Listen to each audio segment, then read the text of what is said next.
Welcome. Here we are with YC TV live in Dexter, Missouri. Dexter High School, Charles Bland Stadium, bringing you the Dexter Bearcats home opener football game against the St. Genevieve Dragons. Bill, what do you want to say about football in Southeast Missouri? I love it. I It's an am exciting ready. time. I am ready for this exciting night. I always love the opening night. You got a lot of anticipation, hinging there, and the coaches are nervous, the players are nervous, but when they hit that field, it's all business. Good So deal. Well, as those of you who caught us last week for the Jamboree, you know this is our first season to be live broadcasting the Dexter Bearcat home football games. New Wave Communications, YEC TV, extremely excited about this. So we're going to kind of feel it out and everything, what's going on, but we hope to bring you a good program. Bill Straw, he's got a lot of experience coming from the coaching realm, so he'll be providing the expertise of the football, and I'll try to do my best to keep up. So again, I'm Ed Gargas, and I'm Bill Straw. and welcome again to YAC TV live football here at Dexter High School, Charles Bland Stadium. Here coming up shortly, we got an interview with Coach Aaron Pixley, head coach for the Dexter Bearcats. So we'll be bringing that up here in just a second. So if we get a cue from And welcome Tyler to when he's ready. YHC's pregame of Dexter Bearcat home football games right here on YHC TV. I'm Tyler Wagner, along with head coach of the Dexter Bearcats, Aaron Pixley. And Coach Pixley, Friday night's your first game of the year. You open up with the St. Genevieve Dragons, and you're coming off the Jamboree last Friday. We had a chance to come out and see you play, and it looked pretty sharp, especially on the offensive end. You had Ben Mills out behind the out in the open, throwing the ball quite a bit on the run and moving the ball very well offensively. What did you think of your play at the Jamboree last week? Well, Tyler, at times I felt like we played pretty well, and at times we didn't block very well, didn't basically execute some plays that we need to be executing. But the passing game looked real good. Ben's a 3-year starter. He knows what he's doing. We got 2 experienced receivers out there that can catch it, but I felt like the running game looked good for the most part in the first scrimmage. We got off to a slow start in the second scrimmage, so we missed some tackles on defense in the second scrimmage. So we have a lot to work on, or had a lot to work on, and hopefully we'll be better for tonight's game. And you're taking on St. Genevieve, and it's your home opener, so you open up here at home. And so there's probably a lot of, you don't know what you're going to have, on defense and offense, how it's going to, how the flow of the game is going to will. What are you looking forward to your team going into this first game? What are you looking for, or the effort out of your kids, specifically on each side of the ball? Well, the defensive side of the ball, so we looked at last year's film, and we really got out of alignment a lot. We didn't line up very well, and so first thing, basically want to make sure we line up correct, and then after that just swarm to the football and play sound, solid defense. But if we get the people in the right spot pre-snap, then I think we got a good chance. And then from an offensive standpoint, so we have a very young offensive line, a very little experience there, and we really want them boys to really get off on the snap and sprint through their blocks and stay with their blocks. And then the running backs, so we've been pretty much yelling the whole preseason here about running as hard as you can all the time. If nothing's there, try to make something, and then of course throwing the football, just throw and catch. And if you do those things right there, then so we'll have a chance. All right, and you have St. Genevieve coming, and what are you looking forward to in St. Genevieve? What stands out about them that you think you'll have to defend against or look out for in St. Genevieve? Well, they spread you all from sideline to sideline on offense. They run a shotgun spread offense, and basically the quarterback catches it and gets rid of it, or he's going to catch it and put it in the belly of the running back. So it's going to be very difficult to sack him. So from a defensive standpoint, you have to line up right, and you have to play great pass coverage, and your front 5 or 6 guys have to do well against the run. And if we can do that, then we'll have a chance against them. Defensively, they're always hard-nosed. They're hard chargers. They tackle well. They play hard. And so we're going to have to block very good and run as hard as we can on offense. And, of course, the special teams. So we got to be sound in our special teams as well. All right, Coach, we're looking forward to it. It's a big game. It's the first game of the year. The emotions are going to be high, and we'll just hopefully put a good effort on the field and looking forward to it. Okay, thank you, Tyler. All right, we're going to send it back to Ed and Bill. Great interview there with Coach Pixley. We want to thank him for his time yesterday afternoon, and Tyler getting out on the field with him and talking a little bit of football. One thing he said, and this last year, if I recall correctly, the opening game against the St. Gen Dragons didn't quite work as well as Coach Pixley wanted to. But they saw the spread last year, so they're a little more prepared this year. He got to see a little bit of the spread offense from the Portageville Bulldogs last week in the Jamboree. So what do you think Coach really needs to do here this week? I think Coach Pixley touched on it very in the interview, and that is he's got to get his defensive players in position, and they are going to have to do their job. You cannot come out and be a linebacker and then try to make up for a defensive tackle who may be out of position, because as soon as you do that, now you got two players out of position. Right. And the next thing you know, you got a domino effect, and you have nothing. Everybody's out. And, there's an old, I don't know if a lot of people know this, but there's something I always live by that I learned from a great football coach. Some may disagree with that, when that was Bobby Bowden at Florida State, listening to him and his defense coordinator. You can go 100 miles an hour on defense and mess up and still make something bad happen on defense. You can't do that on offense. No. So, you want enthusiasm, but now if you line up in correct position and go 100 mile an hour, you're really going to cause a train wreck then. Yeah.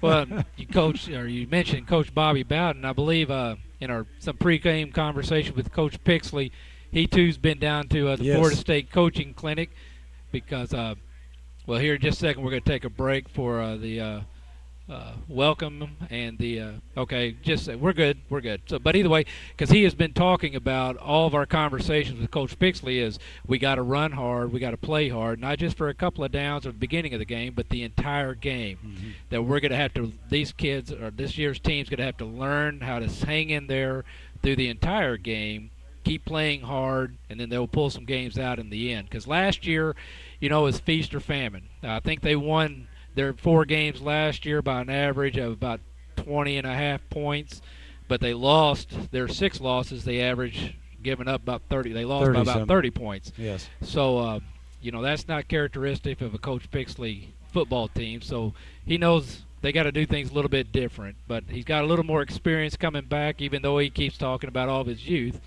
At least all that youth did see the spread offense in St. Genevieve last year, and they don't want to start the season out same kind of situation they did last year. We talked also, Coach Pixley talked also about the offense. Quarterback Ben Mills, third-year starter. He's got 2 great receivers coming back also in Wyndham and Summers. So he's looking to do some things on offense. What do you think when your conversation with Coach? Most of the time, when you first come out in the first quarter, usually coaches will script their first 15 plays, anywhere between 12 to 15 plays. Sure. They'll have it script. It's just about like a boxing match. You come out that first round, you're filling them out. You're getting to know what he might do, what he might not do, and then after that, you have your scouters up there. They're looking at what is happening, what is being successful during that 15 or 12 to 15 plays they're scripted out. Sure. And it's got to be in the back of Coach Pixley's mind. Yes, St. Genevieve came out. They were in that spread last year. What is St. Genevieve's coach, Coach Stoltz, thinking? Is he real confident? Is he going to come out and say, yes, this is what we're going to put on the field, this, the spread offense right against you? Or is he going to come out and throw a little wrench in there and see, what the defense does? Do they adjust to it quickly? Are they going to be caught on their heels? And that's where I like when you're putting that forefront defense out there like Coach Pixley's going to do, you can adjust very quickly. I mean, even on defense, you can drop a guy in on the line. All of a sudden, you got a 43 or a 53 look. You can, or even drop another guy on both sides. You have a 62 front like sure. that, and you're ready to play some ball. Now with the spread offense, of course, you wouldn't want that. You don't know. Coach Pixley might come out with a 35 look on him. Who knows? The pro style, and say, hey, we're coming after you. If you coming out in the flats, we're going to knock your socks right off there. Sure, sure. And I think Coach Pixley, with the returning people he has 14 seniors on this team. That's really an excellent number, and I think he's ready. I think he's ready to come out. I think the kids learned last week what they were going to have to do. He touched on it. Like I said, some of them were a little out of place. I'm sure he fixed that. Running hard, that's on offense. That's what it's all about. Really running hard. Finish out the play. Finish it out. Good deal. Okay, so getting the cue here, we need to take a quick break, and we'll hear a couple of words from our sponsors. We'll come back with a few more pregame, probably the starting lineups, and then we'll get ready for some high school football. You're watching Friday Night Football, Dexter Bearcats, live here on YHC TV. So you're wondering what's the better deal, cable or the dish? Well, let's see how they size up. The dish has no local office, no ability to provide their own high-speed internet or phone for bundled savings, and can require a 2-year contract with hefty early termination fees.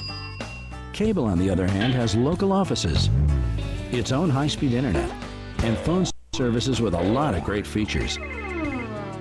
New Wave Communications. There really is no better choice.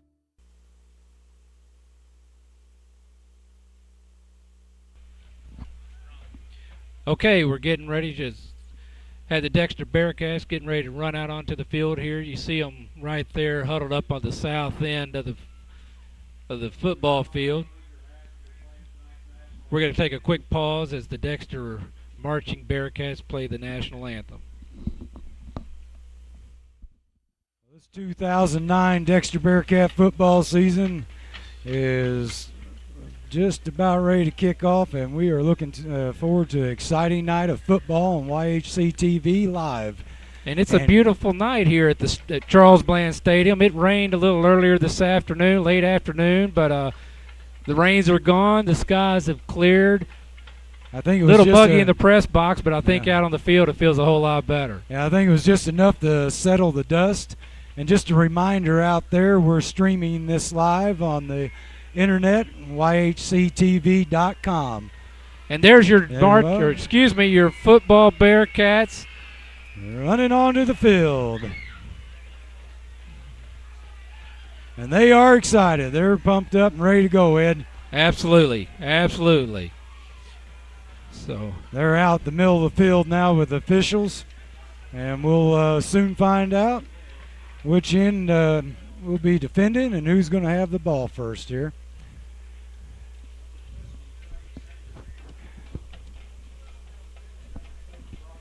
So while we're seeing that happen, we'll introduce you to a few other people involved with the football game. We have the Dexter cheerleaders this year are Amanda Cooper, Emily Darnell, Taylor Huckel, Riley Jones, Taylor Martin, Sydney Reinhardt, Tori Seaball, Sarah Tolbert, Megan Trewatha, Miranda Warner, Jamie Wilburn, and Jansen Wilson, with their sponsor being Vicki Wyndham. And we have our captains out there, Ed. Hunter Bryce, number 11, and we got number 81, Ryan Wyndham, and number 32, Wes McCullough, and number 7, and that would be Ben Mills, quarterback for the Dexter Bearcats. We also want to thank the Dexter High School Administration, Superintendent Dr. Ken Jackson, Assistant Superintendent Dr. Dennis Gerald, the principal, Bryce Matthews, and, of course, the assistant high school principal and athletic director, Corey Mauser, for allowing us to be here this evening and this season. Again, we're going to be bringing all the home games live on YHC TV, Channel 21 on your New Wave Communications. Also this year, your kickoff to start the game and at the halftime will be being brought to you by the Dexter Pizza Hut, located at 1113 West Business 60. You can call them at 624-5333 or order online. They're open Sunday through Thursday from 11 a.m. to 11 p.m. and on Friday and Saturday from 11 a.m. to midnight. Pizza, Tuscany pastas, sandwiches, salad bar, and Wing Street wings, appetizers, and fried apple pies. A lunch buffet from Sunday through Friday, 11 to 1:30. Wednesday evening buffet, 5 to 8. Buffet features all-you-can-eat pizzas, pastas, salad, and cinnamon rolls. Dine-in, carry-out, delivery available, or for your convenience, pick up at their drive-through window. They'll be featuring the live broadcast and replay of Dexter Bearcat football games on the TVs located in the restaurant as well. America's favorite pizza is the Pizza Hut. Well, Ed, St. Genevieve Dragons, they won the toss and they elected to defer. And the Dragons will be kicking off from south to north. And you will have the Dexter Bearcats receiving at the north end of the field. Now, I'll just touch on the starting lineups for the offense for the Dexter Bearcats. Be quarterback number 7, Ben Mills. And tailback number 32, Wes McCullough. Fullback number 23, Kobe Reed. Wideout number 10, Gary Summers. Wideout number 81, Ryan Wyndham. Tight end number 41, Morgan Hendricks. Center number 60, Ethan Morgan. But here's the kickoff to start this season out. It's taken by Wes McCullough. Immediately downs it. Approximately about the 28-yard line. I'll finish out that offensive starting. Right guard number 55, Brandon Moore. Left guard number 83, Tyler Gerald. Right tackle number 78, Zach Lacey. Left tackle number 70, Jacob Bollinger. Kickoff and extra point number 12, Dalen Acevedo. Lining up on defense. Well, we'll let this play get going, then we'll announce the St. Gen defense here. Ben Mills setting the club down. Takes a snap. Hands, drops back. Out to the swing pass to number 41, Morgan Hendricks. He takes it. That was defended by number 96. We don't have him on the roster. Excuse me, number 66, Travis Martin. Well, Morgan on the reception takes it for about an 8-yard gain. He had Ben Mills rolling out to the right and hit him with the pass. It was a nice throw. They're coming out. You got your splits, I formation. Ben setting the club down. Takes the snap. Handoff up the middle. And number 21. Tackle made by number 50, Jake Gregg. He's a captain on the St. Gen Dragons. Well, that was Josh Simford who was in there. Number 21 on the carry for a first down on the 39-yard line, and they are marching. Coming out same formation. St. Gen in the 4-4. Another handoff to number 32, Wes McCullough. Again, it was the captain, a number 50, Jake Gegg, on the tackle. Well, McCullough took that for about a two-yard game on that, Ed. Well, apparently Coach Pixley likes what he's seeing out of that split I formation. And he's probably thinking this, Ed, come and stop me. Until you stop me, I'm going to keep coming at you. Ben setting down the club again. Drops back, rolls to his left. He's got number 10 wide open. That was Gary Summers for the reception. And about a 5-yard gain. Number 80, Keith Poff, with the defense there for the Dragons. I believe that was more like a 7-yard gain, Ed. Bearcats are looking at a 3rd and 1 on the 49. Well, Coach Pixley's coming out with some great success, mixing it up a little bit, especially on the rollout passes. Came back at him with a up the middle. He got him set. Handoff to the fullback, right up the middle for a first down. I believe he's going to get that just on Where the momentum stopped. Momentum came up. Yeah. Spot. Yep. Give him Absolute the first down. First Great down, effort there by the Bearcats. fullback, Kobe Reed. Yeah, that was a great run by him right up the middle. He powered that thing. Coming back out. Coach Pixley likes what he's seeing. He's not going to back off. He's driving the ball. He's controlling the time. Got a little motion, put tight end over on the right side. Roll out pass by Ben Mills. He's got, tipped away right there at the last minute by Brock Meyer. It went another for, captain on that defensive squad.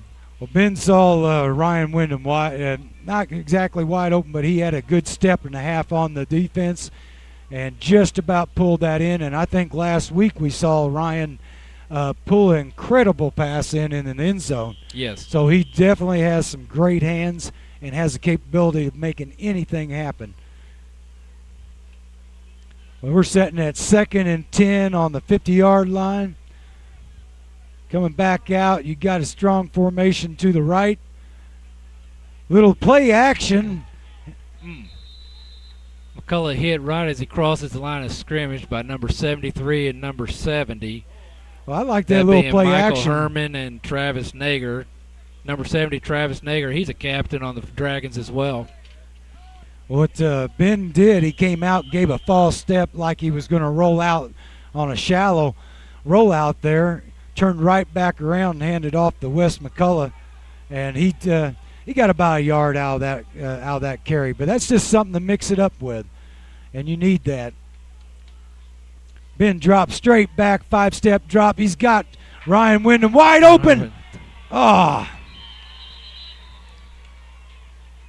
Ryan had it. Defense came up, kind of wrapped him up low before he could get total control of that, Ed. Well, it looks like they're going to call it a reception and a fumble. So it's going to be 1st and down St. Genevieve. Yeah. Tough break for the Bearcats. Yeah, it was a tough break. Yeah. I kind of questioned that call, though. I don't think he had total control of that. Well, the Dragons are coming out. They got trips off to the left. Got a wing we'll see wide a lot out of to that. the right. Shotgun. Handoff was up the middle, but he got pushed out to number 25. Number 21, Josh Tim Sifford Lurk on the tackle. But he just kept his legs moving there, and next thing you know, he grinds out of 6 yards. Well, like Coach Bixley said, the Dragons came right out in the spread offense, shotgun, single back. Got those trips off to the left-hand side. You got your wide. Got the trips to the wide side of the field. There was a flag on the play against St. Gen. I believe they weren't set.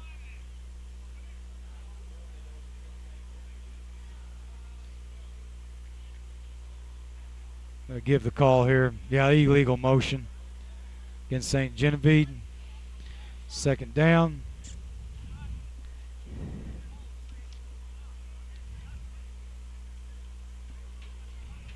St. Jen's going with the no huddle, Ed, and sometimes that can work in your favor, sometimes it can't. But they're looking at 1st and 15 now. Back in the shotgun, he's got it. Looking to the swing out pass, and nice job coming up. Number 21, defense. Josh Sifford, read it well and made the play. One thing Coach Pixley talked about was tackling in the open field, and Josh Sifford showed that he can get it done right there. Well, quarterback Brendan Wheeler, he's a sophomore, wheeled that pass out to number 6, senior Brock Meyer. He had a nice pass to it, but defense came up so fast. It bubbled the play on that, Ed, and gave him nowhere to go. And I believe Coach Bixley talked about this. He wanted flow to the ball, and he got it. Quarterback's back, drop back, overthrow to number 23. Defended by number 10 and number 11, Gary Summers and Hunter Bruce. But yeah, that pass was meant for Dalen Noel Jr. I should try to give you a starting offense on St. Genevieve's Dragons as soon as we have a break here with their no huddle. They're moving the ball as quick as they can. We're still looking at 3rd and about 14 for St. Genevieve. The back with an empty backfield. Drop back pass across the middle. Oh! Almost picked off there. Defended again by Hunter Bruce and had a slight opportunity, just couldn't capitalize on the interception.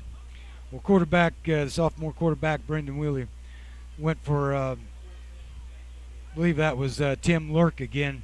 Tim did a shallow drag across there with a quick hit. And I don't know if he was hearing footsteps or it just wasn't in there good enough. But they're punting now from their own 18-yard line. Not a bad little roll. Gary Summers just let it roll, and the Dragons down it. Dragons down it on about the 33-yard line. And the Dexter Bearcats will take over. It's a 37-yard punt, and as you said, the Bearcats take over on the 32. So great defensive set there by the Bearcats. Yes. Yeah, I agree. You know, I think that was what Coach Pixley was looking for, Ed. I mean, he wanted to see, positioning better on that defensive line. They weren't giving up the ground. Good flow to the ball. They're coming up hard on the passes, recognizing that. You can't beat that. Mills sets the club down. Hands off. Number 32. That's Wes McCullough. And that was number 5, Logan Giesler, on the stop. Not a bad carry on that. About 3.5, 4 yards. Looking at 2nd and 6 on their own 30, about the 36-yard line. I'll take a 4-yard carry anytime, Ed. 4 yards a pop, you got a first down every time. And that, the thing you're looking for is controlling this game by eating up the time and making advancements with that ball. In traffic, Morgan Hedrick well defended by 3 Dragons, number 73, number 5, and 12. Well, I'll tell you what, Ben needled that thing in there, threaded that right in there. Actually, he put that ball right in the hands. That's a 3-year experience right there coming through. I mean, for a sophomore to try a pass like that, Coach might say something. The confidence isn't there. With a senior, he knows it. And it's just like Coach Pixley said in the interview. Hey, let's play some, pitch and catch here. Let's get the ball down. Let's put it in. Let's get this ball moving. Let's put some points on the board. And we have to stop in action. I believe we've got a timeout. In Dexter, customer satisfaction is our #1 concern before and after the sale. With my dad, my brothers, and our experienced sales staff, your buying experience will be made simple. We'll get you the right vehicle at the right price. Our selection of Buick, Pontiac, and GMC is second to none. Take a look at our inventory online, or even better, right here on the lot. Plus, after the sale, we will take care of all your service needs. With over 50 years of experience, you'll like the way we do business at Allen. At Bagby Investment Consultants, we provide 3 main services to our clients. Investment management. You will have access to first-class institutional investment managers from around the world. Investment advice. We have 3 investment advisors with a combined experience of over 48 years. Financial planning. Our financial planners and paraplanner can help you with your retirement, college, estate, and tax planning needs. Come learn about the difference we can make. Let us help you reach for your dreams.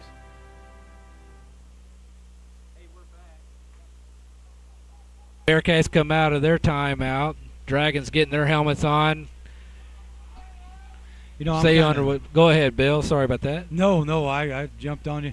I'm just wondering, Coach Pixley, he has a timeout there. He's thinking, I can tell you right now, the Scouters seen something in that defense that they want to try to take advantage of. I guarantee it may not happen on this play, but it may happen on the second play here. Well, with 3rd and 6, maybe he better try it now, but they've seen something, and they're going. I'm sure, and they want to take advantage of it while they can. Ben sets it down with a 1 backfield, splits to the left. He's Looks looking, right. drop back. Oh, and he sees Wyndham coming across short slant. I bet what he saw, Ed, was the Dragons not biting on that more deeper slant towards the middle. And they tried it. It was a little low. That's where the offensive line, when they just get their hands down a little more, get into their legs, get that defensive hands down, it'll work.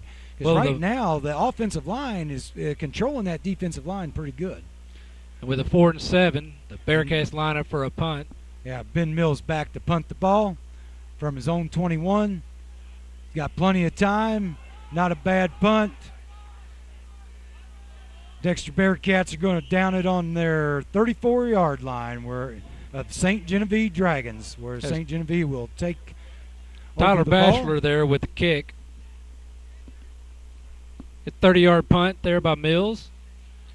Well, I'm going to give a quick rundown of the St. Genevieve offensive starters. You got number 50, Jake Gregg, senior. Number 66, Travis Martin, senior. Travis Nager, senior. Number 70, Travis Roth, number 61, senior. And Nick Withdew, number 51, junior. I'll give the rest of it here in just a minute. St. Genevieve's got the empty backfield. Nice play by Josh defense. Sifford. That's 3 big plays Josh has made in this first quarter. He's really showing Coach Pixley he wants to be on the field. He has a right to be out there. Well, Brandon Wheeler, sophomore, number 4, just he's just taking the snap. He's about 4 yards deep, and he's just doing his quick turns. This is how that empty backfield pro spread looks. Oh, and he keeps up the middle, and we got flags all over the field. Tackle made by number 24, Jake Cox, junior defensive back. Now, Ed, on that spread, now that is one of the dangerous things. Holding on the Dragons, Bills. Yeah, on that, when you got that empty backfield, that pro spread look, that is one of the things you got to be aware of. Is that quarterback tucking it after he looks, pump fakes up the middle, because you can go all the way with something like that. So you got to be on your toes. You got to be paying attention for it. You got to, whoever on defense has got that responsibility, he's got to take a look at him and make sure he's going to follow through with that pass before you vacate. But at the same time, I'm sure you're looking in the flats. 20. Empty backfield. Wheeler's back, takes the snap. He looks off to his right. He catches on a very shallow instantly slant. Hit. Bearcat defense surrounded him. Looked like number 64 on the tackle. That'd be Dylan Sandlin. Well, that pass went to number Tim 41, Lurks. Morgan Hedrick, also in there on that tackle. Yeah, the pass went to number 25, Tim Lurk, senior. Now, they seem like they're wanting to come to him. Basically, what he did, he just come flat down the line and then veered off by about a half yard, caught it, hoping he could turn it up, find a seam and take it, but the Bearcats were all over it. Wheeler tucks and keeps. He's looking for a seam. And nice gets tackle by Josh Sifford. About a 7-yard gain on that. Coming off of 3rd and 14, he's going to find himself at 4th down and 9 yards. And immediately they're sending out their punt team. You know what I haven't seen yet? We got actually about a 4th and 8, 4th and 7. Surprised me. And that just about got blocked. Bruce Hunter there, close. Fair catch called. But Gary Summers. Bearcats going to line up on about the 45-yard line, on the 45-yard line. Well, you had the quarterback back there on the punt. He took just a little long. It was not a bad snap, but he just took a little long to rotate the ball. Sure. Well, he felt the pressure. He was able to get a 19-yard punt off. And yeah, that was about a fingertip away from being about on the 25 and maybe further in. Bearcats come up. You got your splits off to the left-hand side. Mills handoff up the middle. Tackle by number 66. Yeah, Travis that was Martin. Wes McCullough there taking the handoff for a first down with about a 12-yard gain on that. Great run. That was a great run.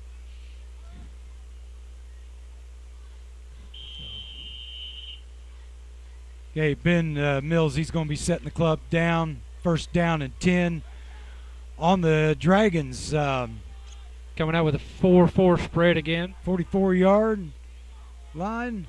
First time really in the Dragons territory. Quick handoff off the offensive tackle to the right Josh side. Sifford. Nice carry by number 21, Josh Sifford. Number 73, Michael Herman in there on that tackle. Well, Josh had a nice carry, 5-yard carry right off first down. He took it right off the right tackle. Had a nice control up front on that, Ed. Yeah, you know, I think Coach Pixley's seen what he wants. He needed that control up front from the offensive line. They're in the Dragons territory first time this evening. Still marching the ball, having great success here. We got number 81 in motion, Ryan Wyndham. Got trips back, got some crossing motions, catches. Oh, there nice we go. catch. And number 10, stay on your feet. Gary Summers is in for a touchdown, 6 points. Oh, outstanding yeah. catch. That was super. That was great. Well, now there is what they saw earlier. They didn't come out, Ed. Yep. They took Wyndham in motion, and if you noticed, Wyndham, they'd been going to him. It's the Bearcats lineup for an extra point. Extra points this season be brought to you by Missouri Southern Healthcare. For over 40 years, Missouri Southern Healthcare has taken pride in caring for you and your community, family, serving the community with 7 medical clinics in Dexter and Bloomfield, specializing in internal medicine, family practice, pediatrics, and general surgery. Missouri Southern Healthcare, hometown healing. And the kick is good. 7-0. Dexter Bearcats lead with 4:24 to go in the first quarter. Here we're going to hear a quick word from our sponsors. We'll be right back. YHC TV, Heartland Football. Case IH is offering 0% for 60 months plus 0 down on any Farmall tractor. Or 0 payments for 6 months. Or a free loader worth up to $6,000. Or buy the loader and finance the whole package at 0%. And how do I know if Farmall is right for me? We have models ranging from 31 to 105 horsepower. They're great for tons of applications. Like? Livestock farms. Keep going. Poultry, horses, golf courses, no. Stadiums, highway mowing, no. landscaping. Yes. See your Case IH dealer, Baker Implement Company, with 9 convenient locations. Sometimes we just need to stop what we're doing and look around. We need to be thankful for what we have, where we live, and the quality of life we enjoy. Hi, I'm Jack Huffman, and on behalf of First Midwest Bank, we want to thank you for allowing us to be part of such a wonderful community. Proud to be a Bearcat sponsor, First Midwest Bank. Go Bearcats! Hey, that was some exciting football on that. Bearcat strike first, put 7 up on the board. And Ed, what I was talking earlier, whoever's up scouting, and I'm not sure, it might be, he saw something. And let Coach Pixley know, and they come out and put Wyndham in motion flat, turn that up, turn that in the trips, do a little crossing motion, and put Gary Summers in a wide open position. And here's the kickoff. Dragons take it on the 10. They're bringing it to the left side of the field. Whoops. Got to get motion. He's got it to the 40, and he stepped out of bounds. About the 39-yard line. Yeah. So just got around Josh Sifford there, back at about the 22. I'll tell you, you got to watch that. You got to stay in your lanes. You cannot, no matter where the ball is going originally, and you want to make the tackle, of course, but you still got to stay those lanes. You got to keep that distance. You cannot crowd each other, because you get something like that where they sweep back underneath you, hit that sideline, and you're gone. The good thing what the Bearcats were doing, they immediately flipped their hips, got a good pursuit angle, and had him cut off. He probably wouldn't have made it much further than about another 5 yards anyway. Oh, nice tackle there. Tim Number Lurk, 32, handoff. Wes McCullough. Yeah, he had a handoff to Tim Lurk Sr. He tried to take it back underneath, back to the right side. He was met by a swarm of Bearcats, basically plugging that. Dragons are sitting at 2nd and 6 right now. They're back to the one backfield. You got your splits off to the right, wide out to your left. Got a little delay in action here. Changing up, putting the senior Tim Lurk to the right side of the field. And we got probably illegal motion on, or offsides maybe by the offensive line. Looks like they tried to get a step on it, Ed. Delay a game. Oh, too long. I was kind of wondering about that. They were taking their looks off the sideline and moved the senior Lurk over to the other side. Okay, they're going to try to stay with that now, but they're coming out with trips to the right-hand side, wide out. Quarterback back. He finds his receiver downfield for a first down. Tackle made by number 32, Wes McCullough, and number 24, Jake Cox. But it's just a nice pass. Yeah, hit the seam. The sophomore quarterback Wheeler, he rode out to his right-hand side, sent Brock Myers Sr. On a post pattern straight down, caught him on the fly. Nice gain. Dragons are on the Bearcats 40, 1st and 10. They're feeling a little pressure, Ed. They're down by 7. They need to get a little action going. They're going to shake it up a little bit. Still in the spread pro look. Rolls out to his left-hand side. Catches Brock Myers again for a gain. Number 11, Hunter Bruce on the tackle. Good coverage. They just put the ball where the defense couldn't get to it. Yeah, you're going to complete your passes, and what you got to judge a defense off, though, are they getting to the ball upon the completion? And right now the Bearcats are. They're not allowing really much gain off of the reception. So you can't be too upset. What you got to do now is you got to get some pressure on that quarterback. Number 22 on the stop there, Tyler Batchelor. Believe didn't John Madden call that yards after the catch? So the Dexter Bearcats aren't allowing much of that, at least so far tonight. Yeah, and when you got something like that going on, it works up until your field shortens, and then it starts getting a little difficult for the offense to get it in the end zone. It's easy right now because your defense has to play a little back off the ball.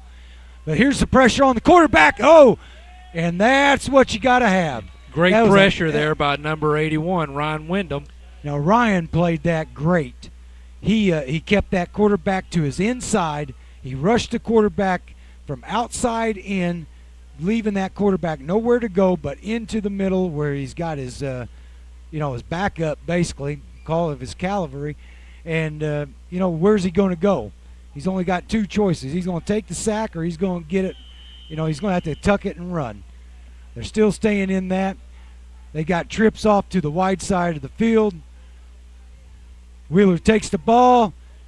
He's looking. He has nobody to throw it to. Oh! Across the middle. The stop there by number 11, Hunter Bruce. Like he had a wide open receiver on that time. Well, break down to the defense. Actually, defense did pretty good. He took about 3 to 4 seconds longer than he had all night. And he finally just found somebody. Now, that's where your defensive backs got to stay on with that guy. And it is somebody they have thrown to a couple times there with that Dalen No. Still in the spread, but he's got the shorter field now. And there's where it starts getting a little dangerous, Ed. Yes. That ball just about went on the ground or in the hands of the Bearcats. Looked like tackle by number 10, Gary Summers. A little slow getting up, but he's probably just sitting there thinking about what just happened for a second. Yeah, of course. The Bearcats are playing an aggressive defense right now. I mean, they are forcing the ball. It got tipped right there.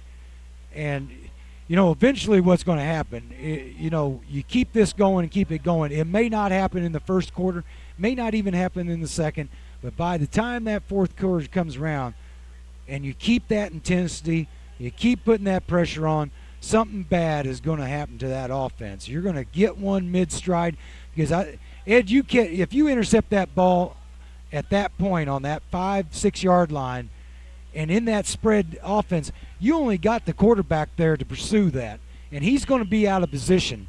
So you're going to hope that he's got some speed to run that guy down. And that may be an 85, 90-yard return for a touchdown for the Bearcats. He's looking off to his left. He's trying to go deep, and it's not there. Defense defended well, number 21, Josh Sifford. Yeah, but pass after was a procedure penalty was first and goal from the 13. Now it'll be second. Yeah, you're looking at second and goal. 14. Again. Yeah, second goal on about the 14-yard line. And once again, Ed, pressure by that defense, forcing that quarterback to throw it sooner or to whoever he may not. Oh, watch that middle. Tell you there, that was a great block of number 61, Travis Raw, tying up the middle linebacker, Wes McCullough. Quarterback just had to decide if he wanted to go around to the left or to the right. Yeah, so. Quarterback Brendan Wheeler, sophomore. You got to watch that. You got to stay. If that's your key, you got to stay with them. But it is a tough offense to defend if the quarterback's got some legs. Dragons going for 2.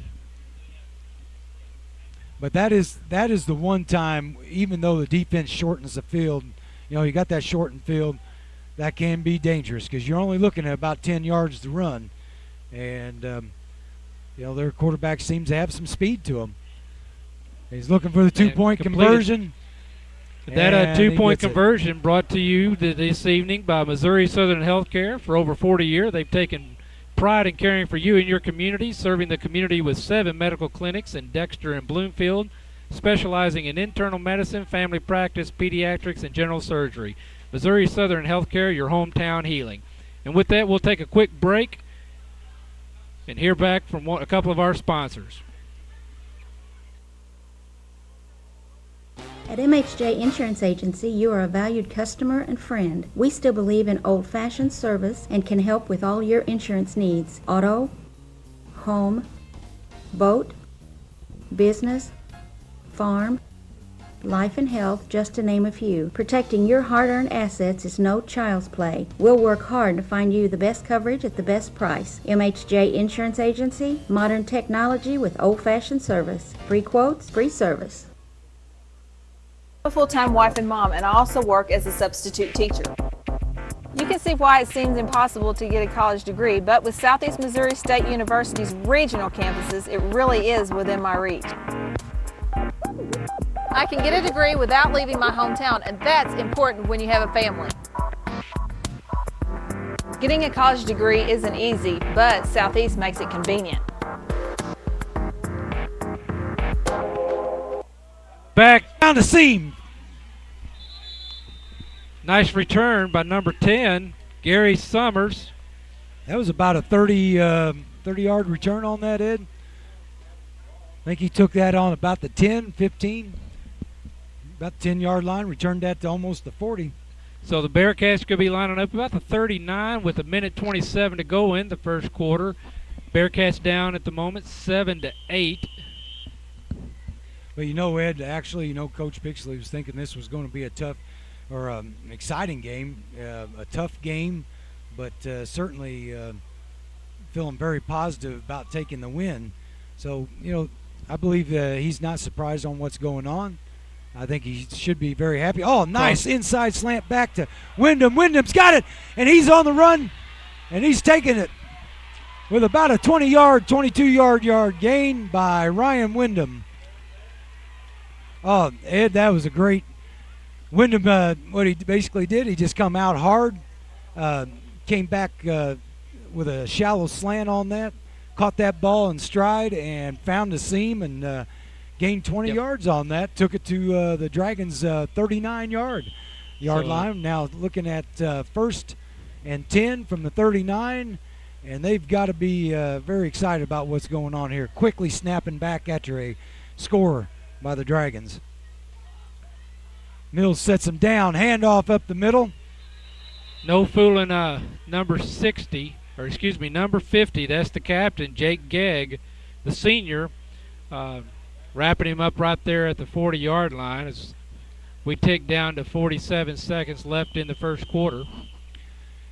You know, they had a loss of about, half a yard there, but, you got to keep the defense honest. Absolutely. You just can't keep coming back there. You got to mix it up. Hey, if it's there, it's there. If it's not, we'll come back to something else. Ben Mills sets him down, one backfield. He drops back, seven-step drop. Oh! He was going for number 14. It's Brockmeyer, number 6, Brockmeyer on the defense, but he is a step back. Just couldn't connect. Ben Mills with number 14, as you said, Tyler Miller. Tyler about hauled that in. That'd been a great gain. But the thing is, that's something we hadn't seen all night. Yep. So Coach Pixley is, he's willing to open this up, open this wide up. And that's what you got to do against a strong defense. You got to find their weaknesses. Mills dropped back. Find it wide Number open. 10. Gary Summers. As Brockmeyer on the defense there, but just a great pass and catch between Mills and Summers. Clock stops, 15 seconds to go. They move the chains. And Dexter Bearcats, like you said, Bill, they're not willing to sit back after getting scored on. They're coming right back and putting it right back at them. Kind of like what we saw the Dragons do to the Bearcats after their score with the Dragons' last offensive set also. Yeah. You can bounce back after a team scores like that. That shows you are certainly focused on what you're doing, and it really shows what Ben Mills knows about his receivers. He put that up a little high intentionally, knowing that Summers could go up after it. He got it, hauled it in. Handoff coming back to the left side off guard to number, I believe that was number 32, Wes McCullough. Yep, that was number 51, Nee Witu. Stayed at home, read the block, was able to make the stop. And that ends the first quarter with the St. Genevieve Dragons leading 8-7 over the Dexter Bearcats. We're here live at Charles Bland Stadium. We're going to hear a quick word from our sponsor, and we'll be right back. Folks, if you've not been to the Winchester Place, come in and take a look at this facility. You don't know what you have missed. We are very proud of this facility. A lot of people do not realize we're here, what we can offer to them, and what a facility we have. And we would like to have people come by anytime and tour us. You won't find a better place to live or better staff to take care of you anywhere southeast Missouri. I'll guarantee it. We are located at 400 Winchester Drive. Come down Bowman, and we sit on the corner of Bowman and Winchester. Well, we're back. Here it is at break between the first and second quarters. Bill, the Dexter Bearcats, they kind of did what Coach Pixley wanted them to do on the defense. They stayed after it. Both teams a little conservative in the first half of the first quarter. Dexter Bearcats, they moved the ball well, a couple of miscues, but then they finally punched it in for a score. And St. Genevieve Dragons, then they really started running that spread offense. Spread it, made the gaps a little bit wider, found out the open hole, went right back down and scored. And here the Dexter Bearcats said, not on our turf. We're going to turn right back around and keep going at it. Well, certainly the pro spread. So we got, real quick, some stats provided by Brett Dorton. First downs, Dexter Bearcats in the first quarter had 6, St. Genevieve 4. Rushing attempts, Dexter Bearcats 9 for 34 yards. The St. Genevieve Dragons 4 for 27. Passing, looks like we had Dexter had 10 attempts, 6 completed for 104 yards. St. Genevieve 11 attempts for 6 completed for 58 yards. So a pretty even first half. The Dexter Bearcats come back out on the field. They're ready to get back after this football game. And so what do you expect to see out of the Dragons on this set? Well, that's going to be interesting because with the Bearcats playing that, looking at the stats here, and with, passes completed. The net yards passing is 58, which Bearcats have almost doubled. I don't know. You know, they may have to depend on that quarterback to do a little more running, which that would make it one-dimensional for the Bearcats to defend. Josh Sifford on the carry there, and number 12, I believe, yes, on the stop. The number 12 is Jordan Ritter, another one of these captains, 5'8" sophomore, 5'8" senior for the Dragons. Well, Josh Sifford, nice game for a first down. Set them up nicely. They're setting at 1st and 10 on their 15. You know, this group's got to be feeling good right now. They bounced right back. They've driven it down the field. Ben Mills is one confident quarterback right now. The handoff, the number 32, Wes McCullough.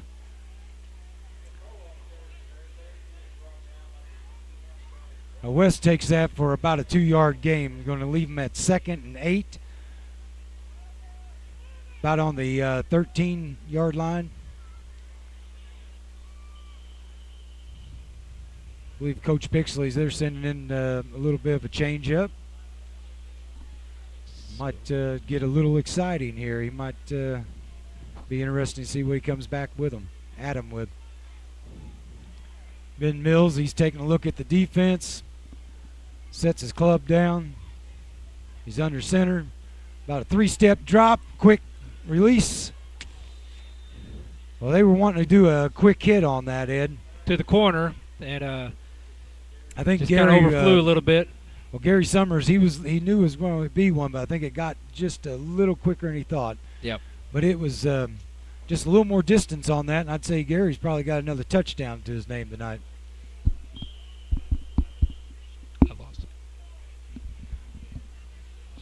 Well, number 21, Josh Simford's coming back in. And we see the St. Genevieve swapping out a player also. Ben Mills is setting them down. You got Twins off to the short side of the field. Handoff. Played well by number 62, Keith Armin, the Well, junior for the St. Genevieve Dragons. Yeah, that's a handoff to Josh Sifford. He was trying to take that off of right off the left tackle on that. Didn't find a whole lot of running room. They're looking at 4th and 9. A very long 9 at their own 15-yard line. I don't know what really kind of kicker they have, but apparently they're gonna go for it. You know, they got the Dragons deep in their own territory. You know, why not? Got a timeout on the they're field. They're going to take a timeout and think about this. Good deal. Good deal. Okay, so what do you think coming out in the second quarter? Dexter moved the ball on down into scoring into the red zone there. But a couple of miscues on offense, a couple of good cues maybe on the St. Genevieve Dragons part. But you know, I do think that the quick hit pass, and that's probably what Coach Pixley's telling them right now as we're watching. He's probably saying, get that ball, be watching as it's in the air, get it, we're in the end zone with this. Now, I'd say Coach Pixley, he can come out. He maybe go to an audible, maybe a long count, Ed, try to get an extra 5 yards out of it. Like I said, I don't know what kind of kicker they've got, what kind of leg he's got. You know, maybe an extra 5 yards, he can put it through the upright for for another 3 points. Take the lead back. You know, he's setting it, you know, with that extra 2 points. You know, if you score a touchdown, and put that extra point up there, all of a sudden, you know, you got that 9-point advantage, and that puts another team in a tight spot coming back out, you know, second half. You know, Coach Pixley certainly wants to take the lead here, Absolutely. knowing that the Dragons are going to, you know, they deferred for the second half, will have the ball and start out. So you want to eat this time up. You want to get some kind of points on that board. You want to go in, you know, certainly either, you know, tied up or, more points on the board than they at halftime. Coming out with that halftime with the momentum. Mills sets down, got a one back, about Looks 7 right. Step drop back, rolling out to his right. Got a receiver. Knocked away there by number 96, Zach Fowler. Just a great play there by Zach. Yeah, he went to tie senior in Morgan linebacker. Hedrick. Morgan just about brought it in. You know, most of these, every one of these receivers I've seen, even the backfield, great hands. Yes. If you can get it in there somehow, they've got a very high percentage chance of hauling that in and getting that, getting that first down out of that, maybe even putting it in the end zone. Now, the best thing about this, Ed, is what Coach Pixley did. He's leaving the defense in a good, solid position. You know, he's bringing St. Genevieve. You know, they're coming out. They got a long way to go. Long ways to march this thing. You know, Ball on the first down, 14. 10 from about the 14-yard line. Play Inside a some aggressive handoff. Great like defense that. there. Is that number 32? Wes McCullough, the senior, middle linebacker. Got through the hole quickly. Busted the play up in the backfield. Loss of it looks like about 2. Just a great play by Wes. Well, quarterback Weiler, quick handoff to Tim Lurk, got met in the backfield. Now that's what you got to do. Plug those holes. Play on the other side of the line of scrimmage. Create that other line of scrimmage. Oh, throws it underneath the coverage. Off. Well defended there by, again, Wes McCullough and it looked like number 81, Ryan Wyndham. So Bearcat defense did well protecting against the deep threat. Yeah, they come up Spread well. it out, forced the quarterback to jump underneath. You know, so now we got a 3rd and 6, 3rd and 7. The Bearcats, got a penalty flag, be a little. Yeah, Dylan Harden just couldn't quite put on the brakes. Anticipation wasn't there, was it? But you can't. That's the first time the Bearcats have been flagged on that, and you cannot get upset at a defensive player who is really giving it all. Yep. You know, he's being over aggressive. That's fine. You know, be over aggressive, have the control, and with that, you don't want to take that away from a defensive player. If he gets that penalty, once a game, let him. But what the Bearcats defense is doing, and they're doing a great job of this, Ed, is creating that new line of scrimmage. And when you're getting to the back of the heels of the offensive lineman, you're getting in that backfield, or you're bubbling that offense back. That shortens that area where that quarterback has room to maneuver. Or if you're trying that quick handoff like they did earlier, you're putting that running back down for a loss. And that's what you want. That's what you want. You want your defense controlling that. And that is, you can't throw the ball if you got that defensive lineman in your face. It's very difficult. Yeah. Couple things are going to happen. Either it's going in the ground or it's going to be a pick, and it's getting taken back. Well, with the penalty yard, it's going to be a first down for the Dragons. So we got 1st and 10 from about the 25-yard line. With that spread, he's shortening that spread a little bit. He's bringing the 2 receivers in. Number 80, number 10, there on the tackle, Gary Summers. Well, kind of flooded that middle zone there, and one broke off to the outside, and it left number 80 there wide open. Just a good play drawn up by the Dragons. Kind of gave it like a scissors look, and what you got to do, you got to be disciplined back there in the backfield. You in the defensive backfield, you got to stay on your key, and that's the first time they'd shown that, Ed. So I got a feeling, Coach Pixley's going to come back to that at halftime and say, hey, listen, you got to stay on your keys. Don't let that happen again. If you get the right step on that, you step right in front of that ball. Yes, that sir. is the dangerous thing of throwing that pass. He's looking off to his left, catches a little inside slant. Ball's fumble. On the ground. There's the fumble. Recovered by number 21, Josh Sifford. Good hard hitting by the Dexter Bearcat defense. Coughed the ball up. And Josh Sifford with the recovery. Now, Ed, that is, a lot of people love the slant, and I do. But that is the danger of a slant if you got an over-aggressive defense who picks up on that, because you're wide open. You're giving yourself a squared look at the one point of catching the ball, and that it's just like stepping into a dead punch. And there's a good possibility that ball's going on the ground like it just did. And now the Bearcats, they got a great opportunity with 8 minutes and 20 seconds in the second quarter, starting in great field position on their own 41-yard line, and be marching this. We got a timeout by the Bearcats. All right, we got timeout Bearcats. So, again, we were just talking, Bill, there. Great defensive set there from the Dexter Bearcats.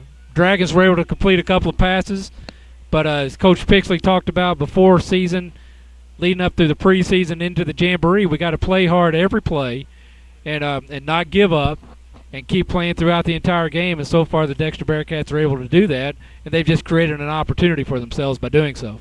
Yeah, and touching on what you said, Ed, and like what Coach Pixley was talking about in the interview, positioning, being in the right position. And right now, the Dexter Bearcats defense, they're in the right positions. They're causing a lot of bad things to happen, and they had a couple things where just have to focus on the keys. So. Sure. Well, earlier we had a chance to announce the Dexter Bearcat cheerleaders. So while we're at break, quickly, the St. Genevieve cheerleaders are Elisa Smith, Latoya Carson, Carly Walling, Bailey Lavender, Katarina Yunt, Samantha Wheeler, Alyssa Snyder-Lewis, and Alyssa Kastner. Their coaches are Emily Curtin and Jessica Doyle. So we're glad to have the St. Genevieve Dragon cheerleaders here at Charles Bland Stadium as well. Well, Bearcats come out. Ben Mills is going to set them. Got Twins off to the left. Quick handoff up the middle. Wes McCullough, good hard runner. Wes McCullough, he's loose. He's a taking it. Foot race. He's through the 20. Number he's 96. Down at the 15-yard line. It's number 96, Zach Fowler, dragging him down from behind. Nice run. Just great run by Wes McCullough. Hard run, busting through the line, and then he turned on the wheels. And just a great effort there by number 96, Zach Fowler, to chase him down. That was a quick hit, handoff right up off the left side, left guard, probably right through A gap. McCullough found the seam to the outside immediately. It was a great down blocks, kick out on that, and he took that seam and he took that for 40-some yards on that carry. Beautiful run by Wes McCullough. Drop back, rolling out to his right is Ben Mills. He's looking. Smart move by him. Number 50, the senior again. That's Jake Gegg, the captain, or one of the captains. So now, Ed, some people might say, well, what was the smart move on that? Smart move was he couldn't outrace the defensive pursuit, and he did not see anyone downfield. Now, he had an opportunity maybe, and that's a dangerous opportunity, throwing as he's going down. If he had just a little more room, yes, he could throw it out of bounds, not lose any yardage. But he did not see anybody. He knew he was in the clutches. He wasn't going to take a chance. That's a senior Hang on to it. There. Just take the. Don't give it up. Take it. Go down. Hey, always give yourself the second chance. Why give it up and not give yourself a second chance? I've seen quarterbacks try to stretch out when they're in the clutches, try to get a handoff, put it right on the ground, and give the ball up. So, Ben Mills is a senior. He's using great intelligence out there, and that's exactly what I would expect out of a 3-year starter at quarterback. He's leading this team, and he's using his brain out there. He's a great quarterback. We've seen just what Dexter Bearcats can bounce back to. They can come right back and put this in the end zone if they want. They got some great receivers out there, and that's what I'd be looking for. The shotgun look, single back. He's got his twins out to the left, and he's looking. A little screen pass to the Josh Halton. A great catch by Josh Sifford. Great extra effort there. Brought down by number 18, Drew Vessel. But that was just a great catch. Great run. Second effort on the run. Took one hit. Well, if you notice what they did there, they swung at.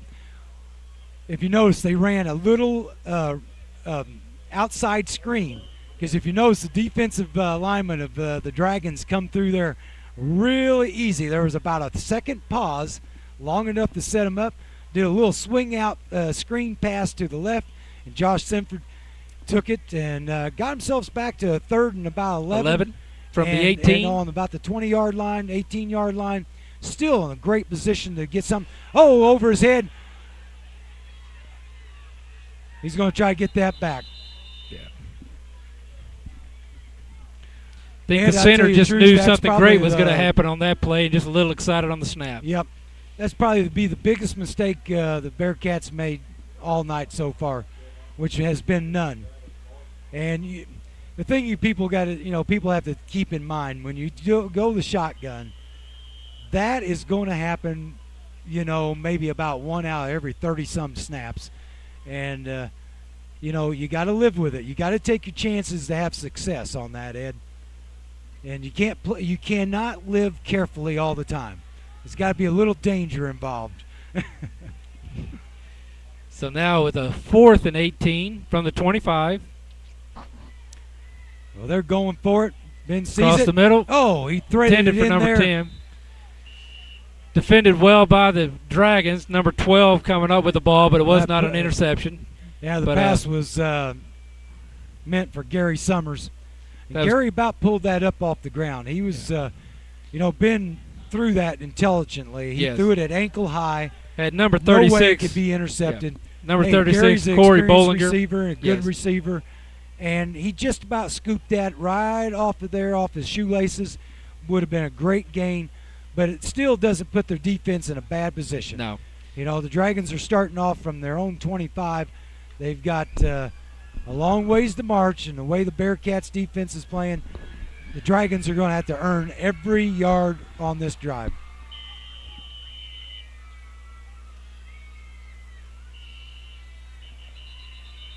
I'm having a little confusion out there.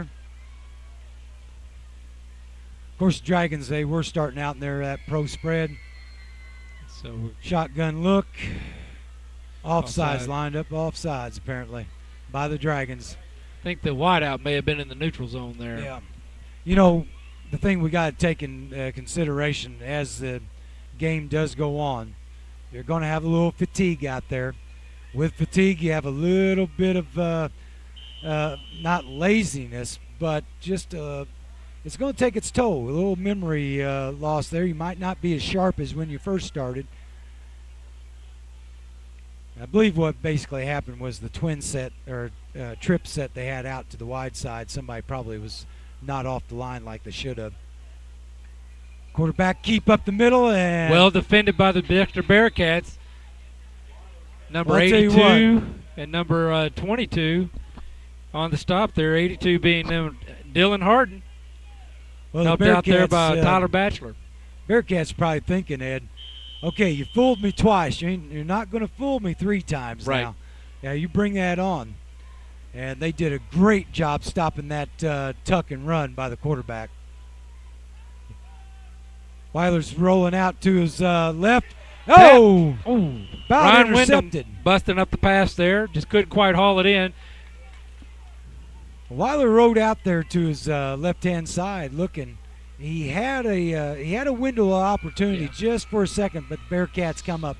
Like you said a minute ago, you watch that, you step up underneath it, and you can run away with the ball. Ryan, who's got great hands, just couldn't quite bring that one down. I think St. Genevieve is going to they're going to have to come out and tweak this a little bit because Bearcats are catching on really fast what's going on. They stepped up nice. The defensive backs rolling out again, looking long, and it's picked off.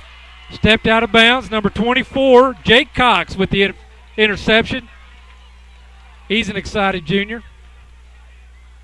Well, so with 4:26 to go, the Bearcats got the ball back. Hey, the Bearcats' defensive backfield, they deserve a great pat on the back. They're doing a great job picking up on the change-ups and stepping up and doing a super job defending that pass. And once again, the Bearcats' defensive line, they're coming up. They're getting pressure on that quarterback, forcing him to throw a little sooner or throwing to somebody they maybe not want to do right away. And I tell you what, bad things happen. And while we're at break again, just to announce the rest of the St. Genevieve personnel that are here. The Emeralds dance team is Jacqueline Tomir, Callie Moore, Courtney Squires, Breanne Bonert, Taylor Randall, Sierra Fox, Chelsea Roth, Jessica Brown, Jordan Earlbeck, Sarah Kuehl, Taylor Hudson, and Megan Giesler. Their coach is Catherine Tracy. Also, I'm not sure if we got to announce the Dragon coaching staff. They're coached by head coach Bob Stolzer. Their offensive coordinator is Bob Weiler, with assistants coaches Kyle Swice, Adam Sherry. And then they got Steve Aubacon and Brian Kraft, freshman, over there helping out on the sideline as well. Did we have a chance to touch on the Bearcat staff? Because they're doing a great job tonight. And yes, we have that right here in front of me. He's got a great staff put together this year, and head coach, a lot of veterans. Yes, we've called his name a lot. Aaron Pixley. Coach Pixley is the head coach. His offensive coordinator is Brian Becker, and Rick Schwab, the defensive coordinator. So, but we've seen an exciting first half of football with just under 4.5 minutes to go in the second quarter. Coach Pixley getting a few final words in with his offense as the Dragon defense is awaiting them on the field. Well, my fans are getting into it. Great crowd here for the first night, as the Dexter Bearcats are well supported by their community. Yeah, the Bearcats are coming out. They're pretty excited right now. Quick turnover. Bearcats will be sitting on the Dragons' 48-yard line, 1st and 10. Mills is under center. Looks for a quick handoff. Wes McCullough again gets around, turns the corner. He's on the move again. Runs hard, cuts back. Number 5 on the stop, Logan Giesler. Assisted by number 12. That was Jordan Ritter, the captain, but number 12 really in the chase mode. McCullough just took that for a 25-yard gain right off of left tackle on that, Ed. You know, so much of the preseason and in our conversation, we talked about the quarterback, Ben Mills, his throwing ability with the 2 seniors with the great hands. But we've seen here, and maybe St. Jim was listening to us a little bit because they've been looking really good against that. But we've had 2 big runs by the senior Wes McCullough to move the ball down the field. I'd say Bearcats got a great package right now. Great arm with the senior quarterback, great running back crew, great offensive line. Defensively, they're doing great. Sifford, he found that seam cut back towards the left-hand side of the field, putting it on the hash. Tackle made by the captain, number 12, Jordan Ritter. But again, we're seeing the effort from the Dexter Bearcats. They're not quitting on throughout the play, running hard till the end of the play. And 3:51 to go in this first half. 8-7, St. Genevieve Dragons over the Dexter Bearcats, with the Dexter Bearcats moving the ball well. Well, that was a great run. Yes, that was a great run by Josh Sifford. Put the Bearcats at a 1st and 10 again on about the 16-yard line.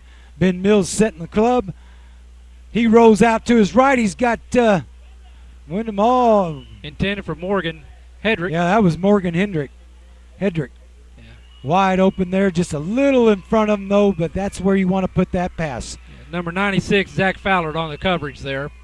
But, yeah, Ben pretty well threw that where only Morgan was going to get to it. Yeah, that's what you want to do, Ed. You want to put that out in front of him. You don't want to put that on his inside shoulder.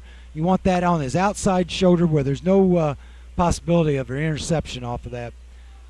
As you get that wide out there, somebody picks that off of his inside shoulder, they're gone. Ben Mills looking, he sets his club down. Quick handoff.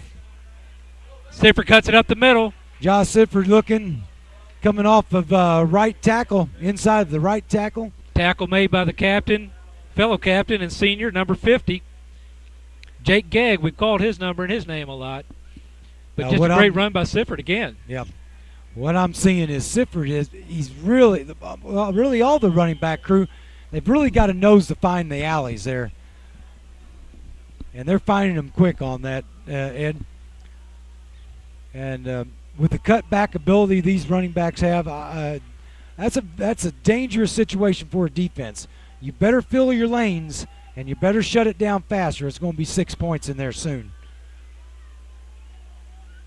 Hand off to Wes McCullough again. Wes McCullough's grinding those legs, trying to power that thing in there. Met by a wall of Dragons. Number 12, who we've called his number quite a bit, being Jordan Ritter. And also it looked like number 66, Travis Martin on the stop. Yeah, the Bearcats are looking at a 4th and 1 on about the 6-yard line. You know, I tell you what, with the running back crew they have, Ed, I'd just stick it in there for that first down. You're only 6 yards out from the goal line, you might just pop it if they find one of those seams there. Well, we got another timeout with 2 minutes and 10 seconds to go. Coach Pixley wanted to talk with his offense. Be 4th and 1. Certainly want to try to get a score here late in the second half. Well, what I'm punching across the goal line, going to halftime with the lead possibly. Well, you got 2 minutes and 10 seconds left. What I'm thinking is, let's get that 1 yard, set yourself up for a first down. You got plenty of time because with a first down, you're going to be sitting on the 5-yard line. 4 downs to go 5 yards with about just under 2 minutes to go. There is no reason not to put it in that end zone. So, that's probably what Coach Pixley's telling them right now. Hey, it's your number. Let's, nobody gets beat up front on this play. Nobody gets beat up front. Let's get this yard. Let's set ourselves up for a first down with less than 5 yards to go. And let's put it in the end zone. We go in at halftime with a lead, and we're commanding it. So let's get it. I tell you what, you sell out here. You should be selling out the whole time, but right here, there is just absolutely no way you're going to lose this battle in the trenches here. You're going to take this ball, you're going to get that first down. That's all you need to be focused on right now is getting that first down. Well, let's see how it is. Ben Mills, they've shortened up their splits. Ben Mills is looking. Keeper. He's looking to get in there. We're going to have to see if the Dragon momentum got defense him really there or rose not. to that challenge quickly. Stood him up. He Momentum may have had moved that and the momentum momentum's gonna shift. We'll depend see on the how they spot. spot it. No, they're calling it without checking it. Still a great effort there by the defensive line of the Dragons. So, but they're, again, well, what you're looking at, the offensive Bearcats have left their defensive counterparts in good position with just over 2 minutes, 2 minutes, 5 seconds. The Dragons are deep. The defense has been able to stop the Dragons tonight. We get another quick stop and good field position. See what we might be able to punch in. Well, I'd certainly be playing a little prevent defense right now, Ed. Yes. I would not let that ball get behind me. You've got to keep that ball in front of you. Got Jake Cox. Even if you have to play a little soft to keep that ball in front of you. Yes. You don't want that ball getting over your heads. They got to get some pressure on this quarterback. Maybe even force a turnover. Tackle made there by number 21, Josh Sifford.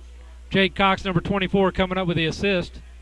Yeah, you want to shut that down. But, but at the same time, I can see that. I'd rather give that up where I see it in front of me than getting a pass lobbed over my head. Yes. And they take it in for an 80-yard score. And you don't want it. You're down by 1 right now. You don't want to go in down by another 7 or 8 points in this situation. So defensively, you just got to play with your heads up. You got to get that pressure. You need to get separation on that line and keep that ball in front of you. But that's the thing. I'd almost not say play it soft up front, but get that push, get separation, and keeping that guy. Hey, now there's a little pressure. And it's intercepted! That's what I'm talking about. That's number great 22, job. Tyler Batchelor, keeping his eye on the play and on the ball. The pass appeared to be caught by number 6, by the Brock Meyer, one of the captains on the Dragons, but just couldn't quite bring it in. It spits up, and there's Tyler Batchelor to haul that in. We saw it several times last week in the Jamboree, similar situations. The Bearcats just not giving up on the ball and coming up with the turnover. So now with just over a minute and a half, 1:33 left in the quarter and the half, ball's on the 35-yard line, and the Bearcats got another chance at this thing. Yeah, that was a great outside move back in under to put that pressure on that quarterback to throw it sooner than he wanted to. And that's what happened. Ben Mills back in the shotgun.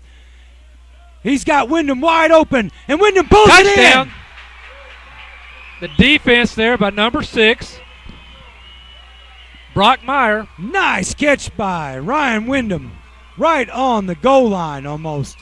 He's a yard out, and we got plenty of time. There's a momentum changer, Ed. I tell you what, great defense, nobody giving up, caused a turnover, come right back with a strike on that offensive, puts them right down on about the 2-yard line. And first down, goal to goal, 2 yards to go, and you got a minute 25 seconds. You got a lot of time right now to go 4 downs. I'd be giving that. They got some great running backs.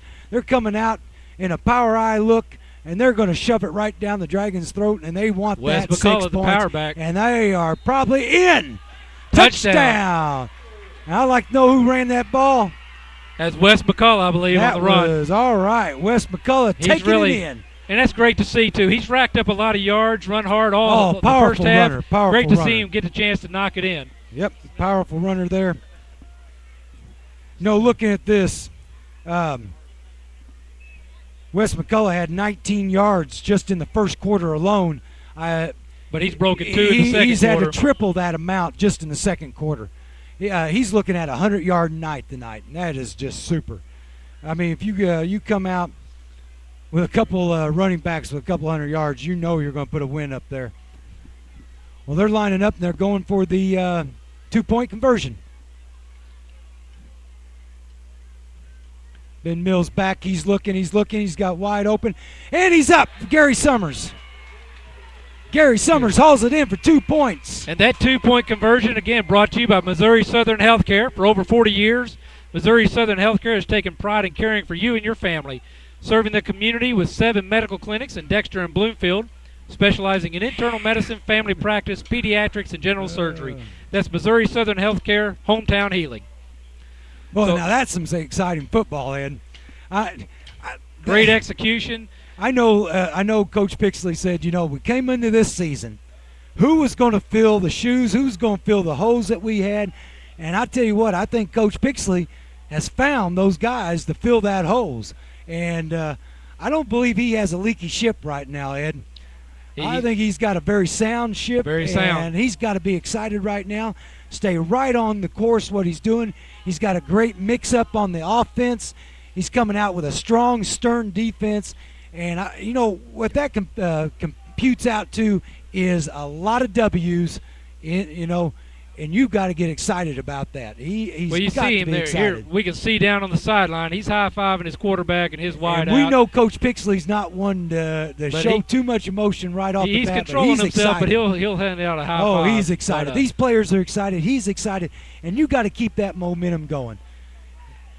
Dexter setting it down for the kickoff. These St. Genevieve Dragons came into the game with not ranked in the top 10, but they were a team to receive votes at about ranked number 12 or 13. And I know those Dexter Bearcats know that, so they got to be excited. They're a team to be contended with. So, that just shows how great this Dexter Bearcat team is. Well defended there on the kickoff. It's number 10 on the return for the Dragons. Number 10 being a Derek Brown. Well, Ed, hey, number 31 there on the Dexter Bearcats, Zach Watson on the tackle. Well, you said it. The Dragons are not a pushover team. No, not by any means. And, they are a legitimate team. But, this has got to be a big boost for Coach Pixley to see that his team is outscoring, a great team here. And they're shutting playing down great defense, shutting down offense this spread offense that he was last concerned 3 years about. has racked a lot of little yards. wheel out pass to the left-hand side. Bearcats are all over it. About a 5-yard gain by the Dragons. Tackle by number 81, Ron Wyndham, the senior. Well, Brock Myers, senior. We tick down now to right now a minute left in this first half. Down to 57 seconds. Bearcats are up 15-8. The Dragons are sitting on their own 35-yard line, 2nd and 6. Bearcats are playing a little looser on that defensive back. They're not going to let them get a cheap one. Great pursuit by the Bearcats. You got number 6 Brock Meyer hauling that in. Number 11 on the tackle, Hunter Bruce. Gary Summers, number 10, with the initial hit, but the tackle being made by number 11. Shake it off there. Yep. So still 39 seconds to go. And that was a just first inside down. Just inside the Bearcat field. That was a first down. They gave that to him, but they're playing a prevent defense here. They're loosening up. They're not going to let anything get over the top of their heads. It's going to stay in front of them. Let them have let them have a first down. Let them have some yardage. Just keep them out of the end zone. That's what you're shooting for as a defensive coordinator. That's what you're telling your players right now. They're in a 35 look. Looking downfield. Drops.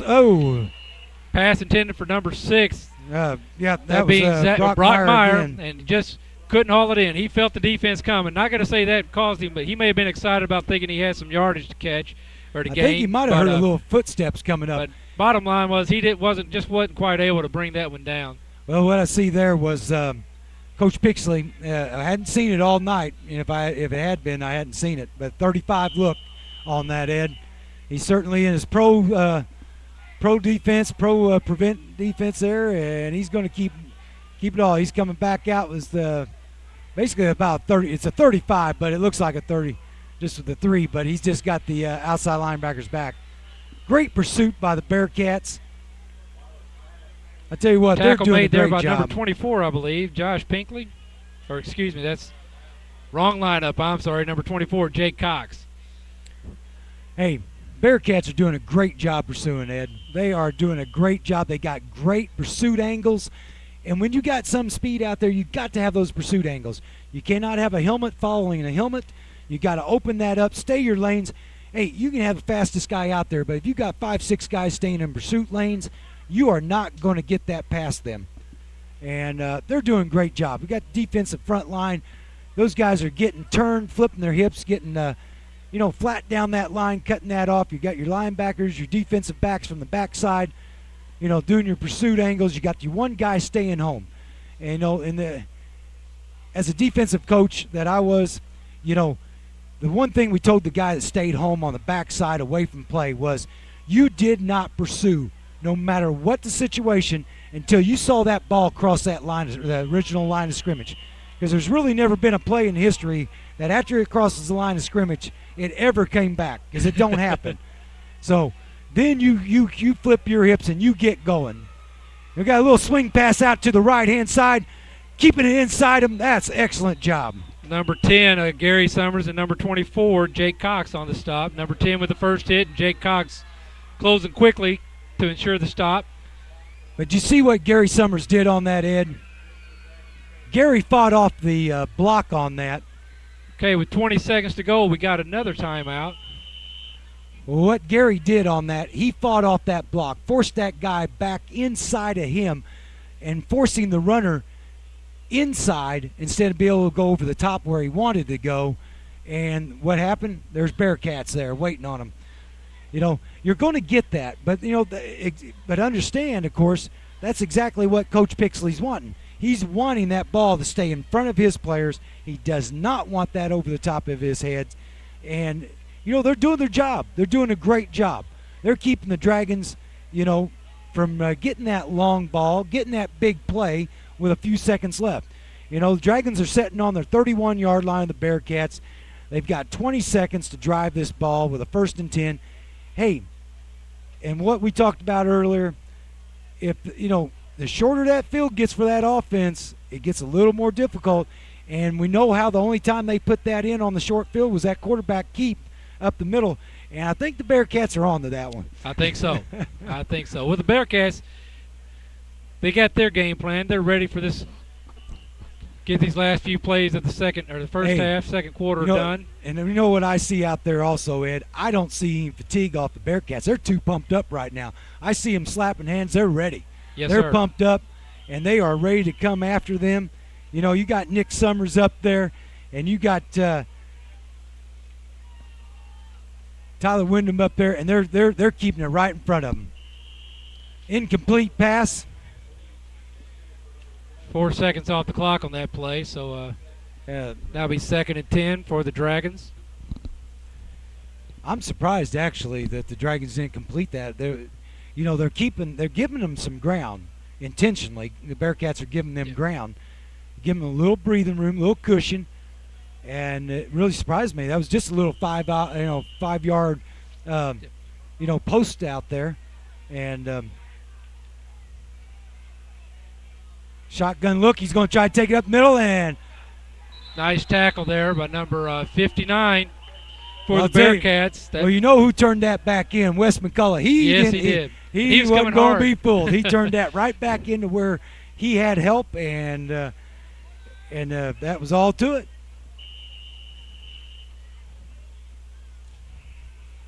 And with 9 seconds to left in the half, the Dragons call time again. A lot of strategizing going on here to end the first half. Both teams obviously want to be feeling good about the first half going in with a lead. Right now that belongs to the Dexter Bearcats, 15-8. We're going to have a 3rd and 5 with the ball on about the 25, 26-yard line. Bearcats into the field. So Ed, I wanted to ask you something. There's a player out there, and I don't know if that was a substitute, but number 59 that made the tackle. Do we have a name on him? That was Taylor Gerald, number 59. Well, I'll tell you what, Wes McCullough, that was a McCullough-Gerald combo on that one. I tell you what choice did you have? Run towards McCullough and get leveled there, or you get hit by Gerald, who's a very large individual and very strong apparently. And you didn't have much choice on that part, and that sophomore quarterback probably wasn't liking that too well. So here we go. Well, Dexter's lining, or the Dragons are lining it up. Still in the shotgun look with a spread. Still sitting on the 31-yard line of the Dexter Bearcats with a 3rd and 5. Oh, the ball's on the ground. Miscue on the snap. And incomplete. It's on the ground. Incomplete. Nice defense ball by the intended Bearcats. there for, is that number 18? But defended there by number 81, Ryan Wyndham. I think it was intended for number 10, Bill, my bad, Derek Brown. I was going to say, it looked like Tyler Batchelor was in on that also, Ed. All right, 4 seconds. This should be the last play of the first it. half. You don't want him in the Crowd's end zone. Give him some the sidelines room. are into it. The announcers are into it. Get a push up there. Get a push. Get a push up there. Keep him in front of you. Get the drive. There you go. And he's nowhere. He's going to go down. That's Tyler Gerald gets on the sack. Absolutely. What a way to. That's Taylor Gerald again on the sack, number 59. His teammate, number 88, Jacob Lee, right there to help out. Great momentum there to end the first half for the Dexter Bearcats. We're going to halftime. We're going to bring out the Dexter Marching Bearcats, but real quick, just to remind you, it's now 15-8 at the end of the first half here at Charles Bland Stadium, Dexter High School. We got Dexter Bearcat football live on YAC TV. That's Channel 21 on your New Wave Communications. Also remind everybody that we're streaming New Wave, YAC streaming this as well on their website, yhctv.com. I was talking with some people last week after the Jamboree. They got on the horn real quick while we were announcing the Jamboree, calling family in Mexico. Not New Mexico, but the country of Mexico. They were able to log on and got to see their hometown Bearcats participate in the Jamboree from all the way in Mexico. So YAC TV has gone international. Well, I've been meaning to tell Tyler and Bill that all week, and I've forgotten. But Corey Mauser shared that with me. It's his sister, I believe, that's down in Mexico. Well, I know it's multi-state because there's people on it right now up in Indiana, over by Branson, Missouri, and hopefully down in Marion, Arkansas. So during the webcast or the broadcast here, I've had some emails come through on the BlackBerry. I got friends up in Kansas City, both on the Missouri and Kansas side, that are watching the game on the web.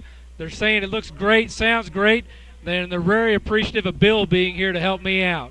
So a great night of high school football here in Bearcat Nation. We're going to see the Marching Bearcats enter onto the field here shortly.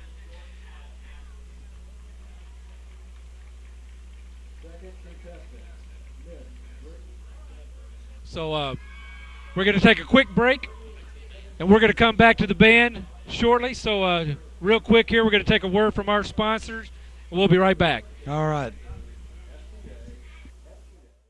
At First National Bank, we believe in the communities we serve and are investing in those communities every day. First National Bank is committed to delivering excellent customer service. At FNB, our deposit cutoff time is our closing time, no 2 p.m. cutoff. FNB offers free online banking and bill pay. And we have loans available for all your needs with lenders who make local decisions. First National Bank, a local banking experience dedicated to the communities we serve.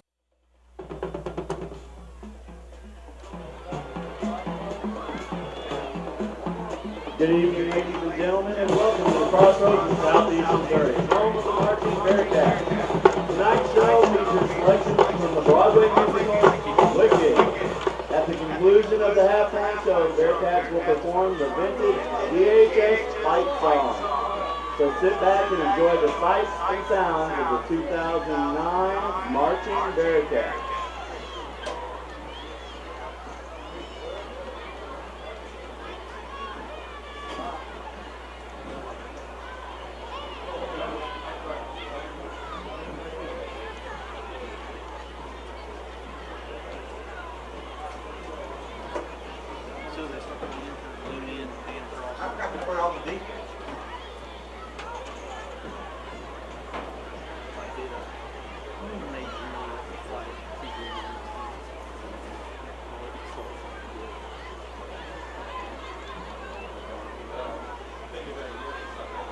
Drum majors Alex Jackson, Elizabeth Colebaker, and Joseph Greer. Is your band ready?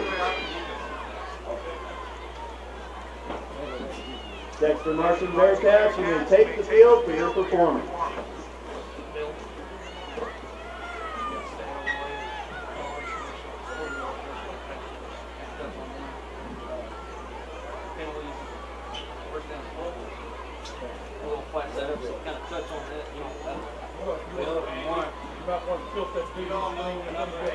I can step back here right by Tyler because I can see it. I stand here, I might be able to see 83 is 59. He made that sack Appreciate you letting us know who that was.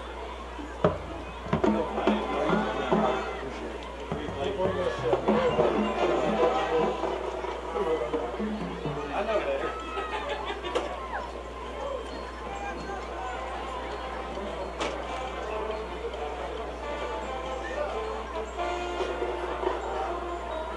Anybody know the score last year between the two teams?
Save on that to the end.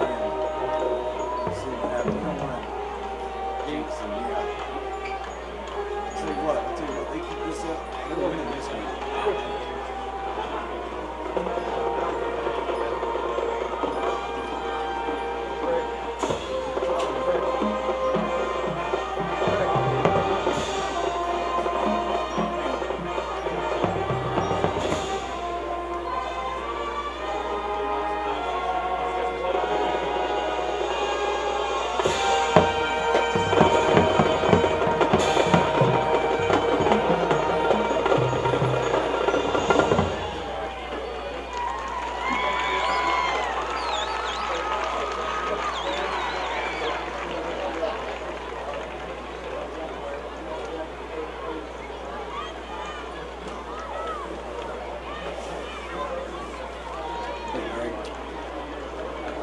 Back on there. I just want to make sure I don't have napkin on my mustache, okay? Hey, Paul.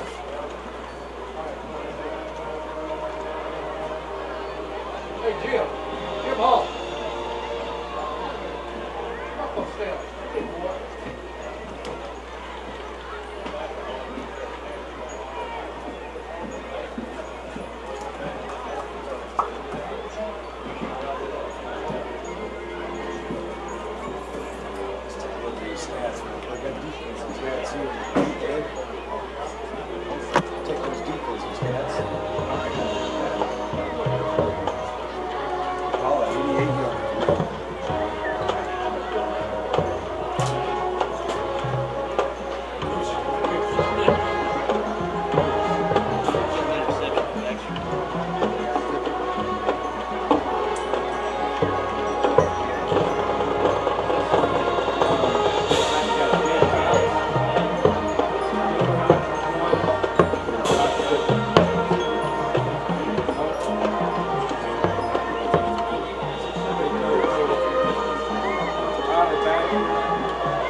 of applause for the Marching Bearcats.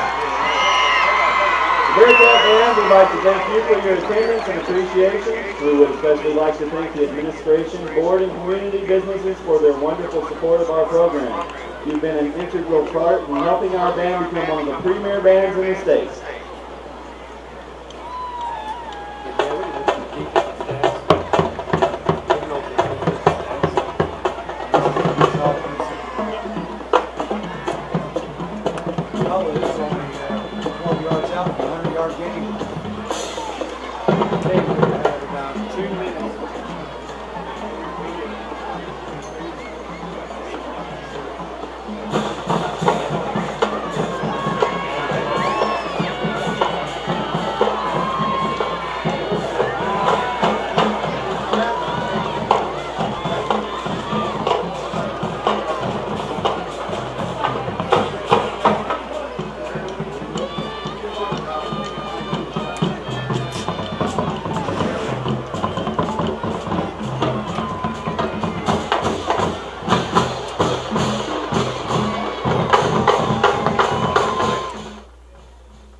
Okay, we're back. That was the Dexter Marching Band, the Marching Bearcats. Again, the halftime scores. Dexter Bearcats on top, 15-8 here in the season opener.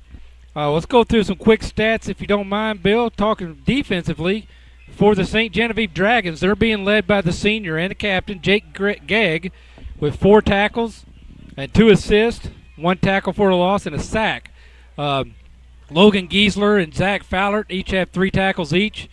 Travis Nager with 2, and Jordan Ritter, Travis Martin, Michael Herman, Drew Vessel, Travis Roth, Keith Poff, Brock Meyer, Nick Witu, Keith Armand, all getting in on the tackles as well. And Michael Herman, he also had a tackle for a loss, or excuse me, a fumble recovered. For the Bearcats, being led defensively by Josh Sifford with 4 tackles, and then Wes McCullough, 2 tackles and assist. Jake Cox also with 2 tackles and assists, and Hunter Bruce with 3 tackles. So also we got Jake Cox and Tyler Batchelor each have an interception in the first half, so that's got to be exciting as well.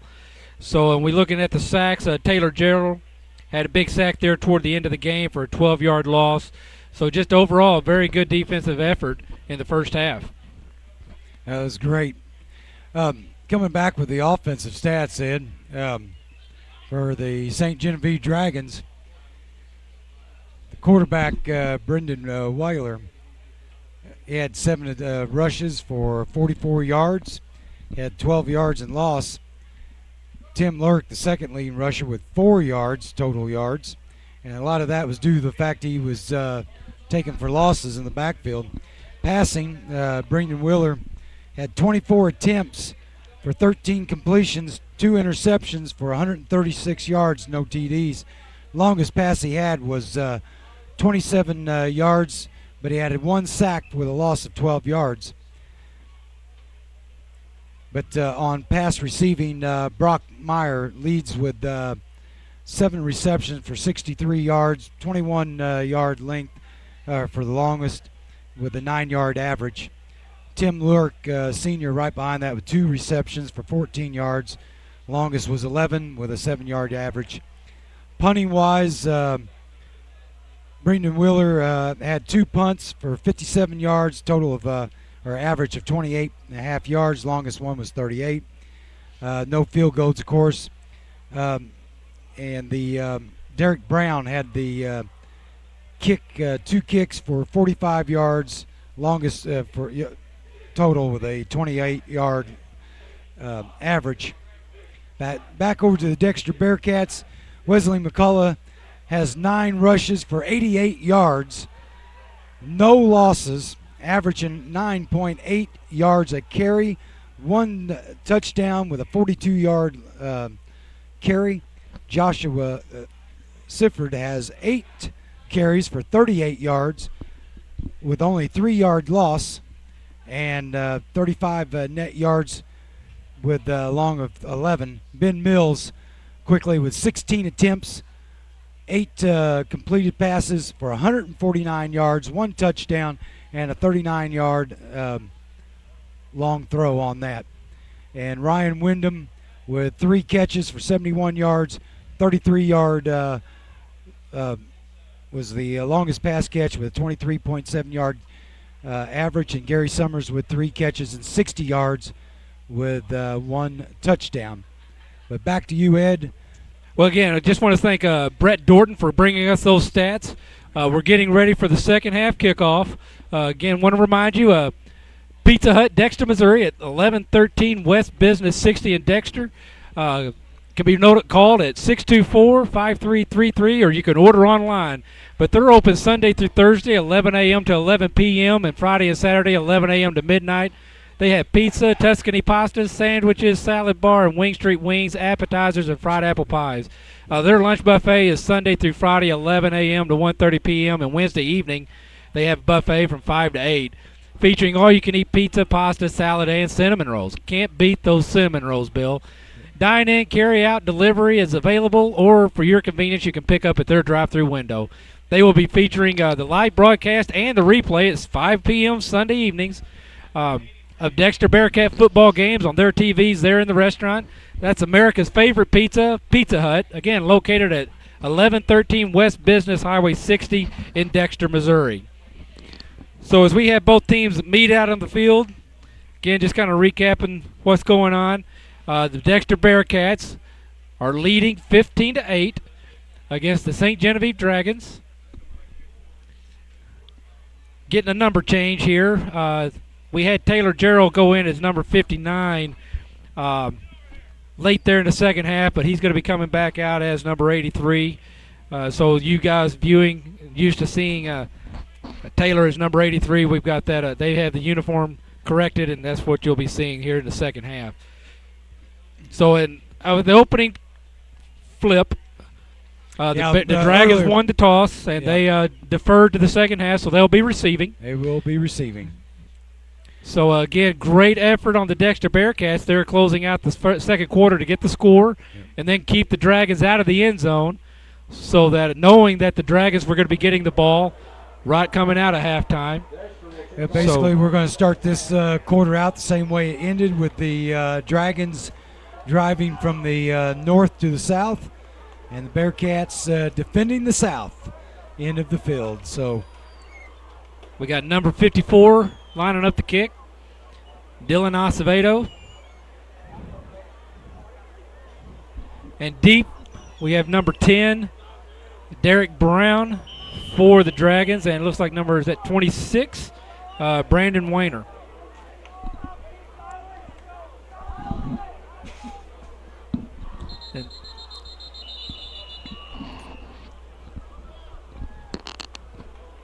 I think that might be an offsides there, Bill, that early. Yeah.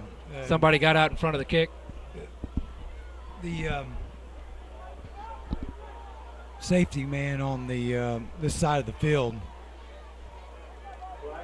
be the west side of the field. He's a little excited, Ed. He's ready to get down there and put the hurt to somebody. Also, Coach Pixley wants him that way. I'm sure he's not real happy with the call, or the fact that the call had to be made. I'd rather. But at the same time, he's going to be excited about the enthusiasm and the drive of his Dexter Bearcats. Well, you got to lead. You got to sound. You're playing your ball right now. You don't need anything to start swinging it back toward the Dragons right now. You got an opportunity to go down there, possibly get a turnover, get the ball back, march back down, score again, and start having a commanding lead. Ball taken by the Dragons on the 20. He's trying to find a seam up the middle, and we got several Bearcats on him. Number 44, Austin Featherston at the stop.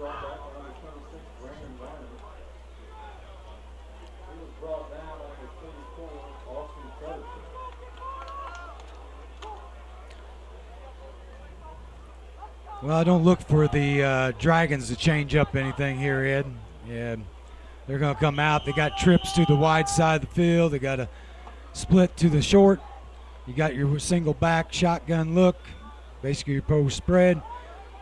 Fake the handoff. Quarterback going to keep it. Well read by the Bearcat defense. Bearcats didn't Number fall, 33. Bearcats didn't. Nick Summers. Quarterback for the Dragons. Jacob Lee, 88. He also went on that stop, but yeah, tried to do a little pro action there, play action, I should say, play action. Fake the handoff, tried to keep it. Bearcats didn't fall for it too well. So we'll have a 2nd and 11.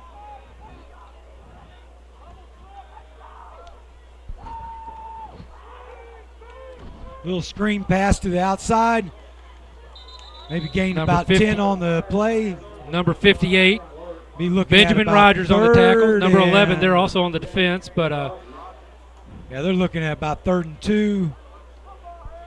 Now there there's you something a little saw bit different. the quarterback drop back, but Taylor Gerald, number 83, kind of stayed his spot, waited.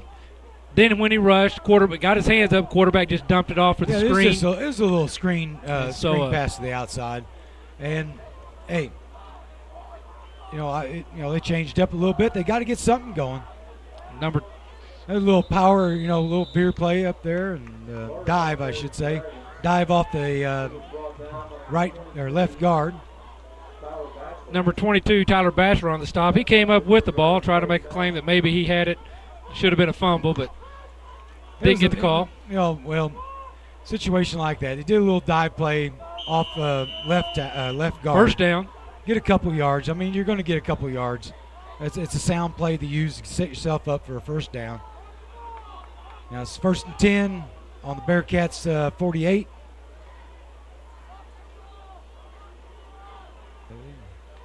As long as that's taken, they might. 5 seconds on the play clock. Just get it off. Just got it off. Quick hitch. Just well a little defended pass there out by there. Nick Summers, Gary Summers on the defense with the tackle. Well, it looks to me, Ed, is the Dragons are going to come out here and try to pick at the Bearcats. But what they're doing these short, Trying to set up a deep play a little later, right? A little short passes on the wheel plays, a little screen, outside screen. Next thing you know, they're going to try for the big play here. So the Bearcats have got to be on their toes and be watching. Quarterback keeper shakes the tackle. Oh, breaks block. He's going to go in for the touchdown. Randy Wheeler's going to be in for 6. So Taylor Gerald there almost with the stop on quarterback. Good hard run for a quick 6. Well, Brendan Weiler, sophomore quarterback for the Dragons, he was really almost stopped right there. Yes. They just couldn't get, they couldn't wrap him up. Just could not wrap him up. There was some good blocking up there, and you're going to have that. I mean, and like we go back to the first half, the Dragons are not a pushover team. No. This is a great football game. You got a couple really quality teams out there, and people are going to score. Dragons go for 2. Fake the handoff. Quick pitch. It's going to be stopped by the ball on the ground. And so it's stopped by the Bearcats. That is Again, that extra point stop. attempt, that 2-point attempt brought to you by Missouri Southern Healthcare, who for over 40 years has taken pride in caring for you and your family, serving the community with 7 medical clinics in Dexter and Bloomfield, specializing in internal medicine, family practice, pediatrics, and general surgery. Missouri Southern Healthcare, hometown healing. So great stop there by the Dexter Bearcats to maintain the lead, 15-14, 9:34 to go in this third quarter. Well, if you start doing your football analysis, that 1 point, when you get down that fourth quarter and a game stays like this, can make the whole difference. Make it or break Absolutely, it right there. because so far both teams have shown they don't necessarily either aren't choosing to elect to go for the short kicks and the field goals, or they just don't have the confidence and the ability of the teams to do so. I was going to say, I have coached ball games where we either have won by 1 point or lost by 1 point, and so I never can understand anybody start saying, well, that's a 1 point, lead. That 1 point is at the end of the ball game, it only matters the W or the L there, and it doesn't matter how much by or whatever. It still goes down as a win or a loss. Well, the Bearcats are set to receive. Dragons are doing a basically a straight line kickoff. And there it goes.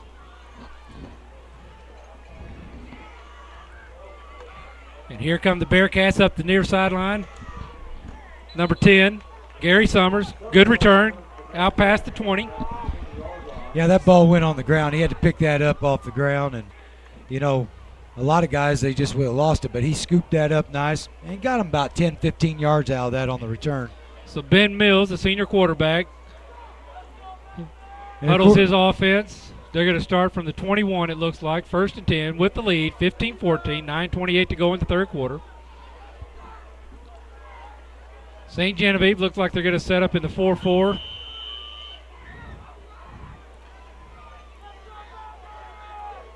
Ben Mills setting the club down. He's looking. Straight drop back about 5 steps. He's looking. He's deep with it. Oh! No. Pass a little short. Intercepted by the St. Genevieve Dragons, number 96. Number 96 being Zach Fallert. Stayed home, read the play well, and comes away with the pick. Yeah. The pass intended for number 81, Ryan Wyndham.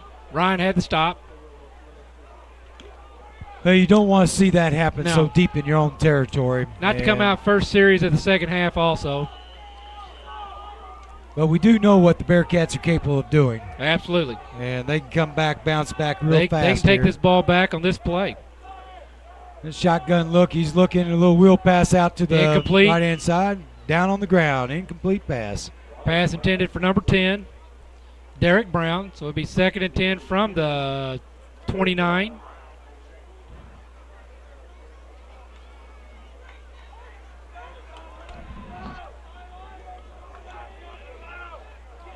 Ed, you know, like I said, you don't want to see that happen. But right now is when you really got to buckle down defensively, and you got to make a stop or a turnover here. You got to decide you can do this.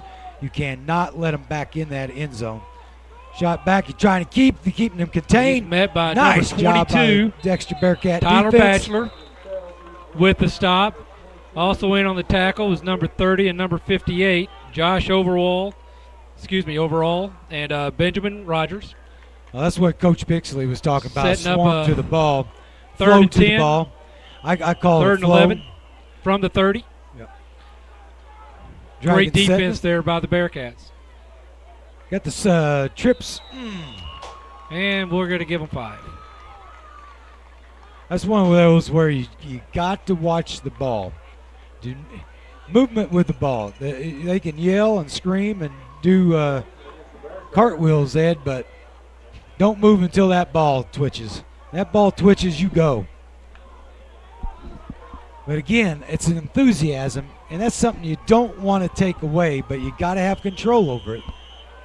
You don't want it to happen too many times, especially in a situation like that. But looking at 3rd and the long 5, quarterback rolling out to his left. He's trying to look. Across the middle. And it's on the ground. Complete. Almost a pick.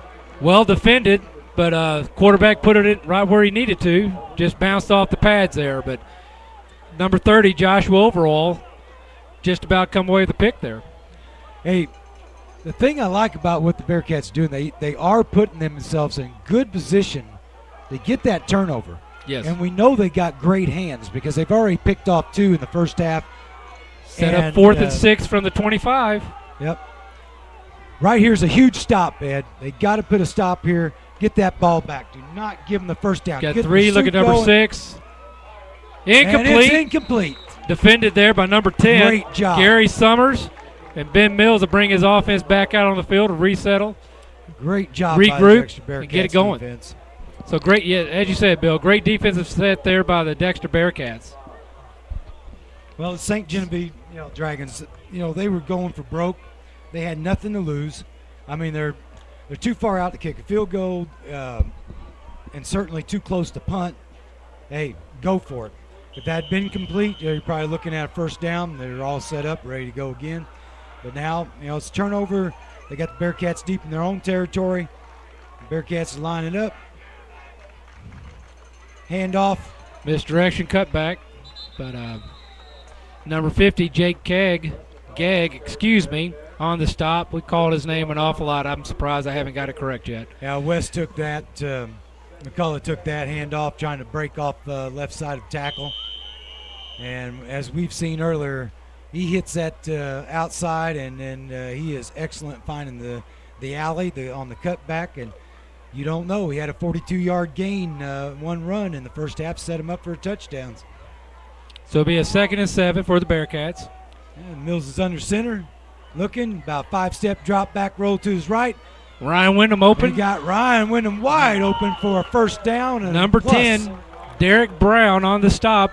That time the Dragons looked like they got into about a 5-3 set, pushed a lot of people up, try to get to the quarterback. Dexter Bearcat front did a good job of picking up the extra guys, had man-to-man coverage out in the flats, and just a good pass and catch by Ryan Wyndham. I didn't see it all, but it looked like Ryan ran maybe a chair route on that because he turned it back out and basically caught that on the turnaround and got a 10-yard gain on it. 1st and 10 from the 40. Bearcats on a swing pass. Be a 2nd and 10. Yeah, they'll bring up 2nd and 10 for the Bearcats on their own 40-yard line. Only thing happened there that once again, Ed, Ben was doing the right thing. He saw the defense come flying up. He'd already committed to the pass. He just put it out there. Looked like maybe just kind of spun a little bit too far when he set. He put it back away. He wasn't. He really puts his receivers in good positions where there's a lesser percentage chance of an interception. And so, it's once again a smart quarterback. He's a 3-year starter. He knows what he's doing out there. Back under center, about 5-step drop. Step up with a little room. Finds a few yards up the middle. Gain of about 4. Stop made by number 73. I think that's Michael Herman. Yes, it is. Great play by the senior. And, that's not bad. Ben came out. He tested the waters a little bit. Got about a 5-yard, 4-yard, definitely a long 4-yard gain off of that. He's got his ball club in a pretty good position here, 3rd and 5, 3rd and long 5. But with this explosive offense, that's nothing compared to what they can do if they want. He's looking, a little short step, drop back. He's looking, he keeps, comes back inside. Good hard run. Going to be a little short, about another 4 yards. Stop made there by number 18 and number 12. Number 18 is Drew Vessel, and number 12, Jordan Ritter. Again, Jordan, one of the captains on these St. Gen Dragons. Now there is one thing you can't do here, Ed, and this scares your defense. Go on a long count, try to get a pull on it because that's going to give you automatic first down. Yes. And but you take the chance of your offense jumping too, and you don't want that because it sets you back by. But I would go for the long count. I'd go or a hard count would be more of it, a hard count. Flag on the play. Mills gets the punt off, down by number 53. Yeah. Number 53 is Jacob Stevens. Call. Procedure call against the Bearcats.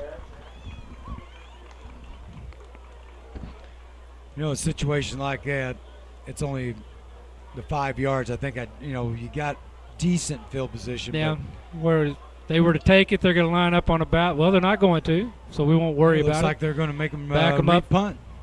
5 yards. Kick it from about the 4. Well, they'll be snapping the ball from about the 43.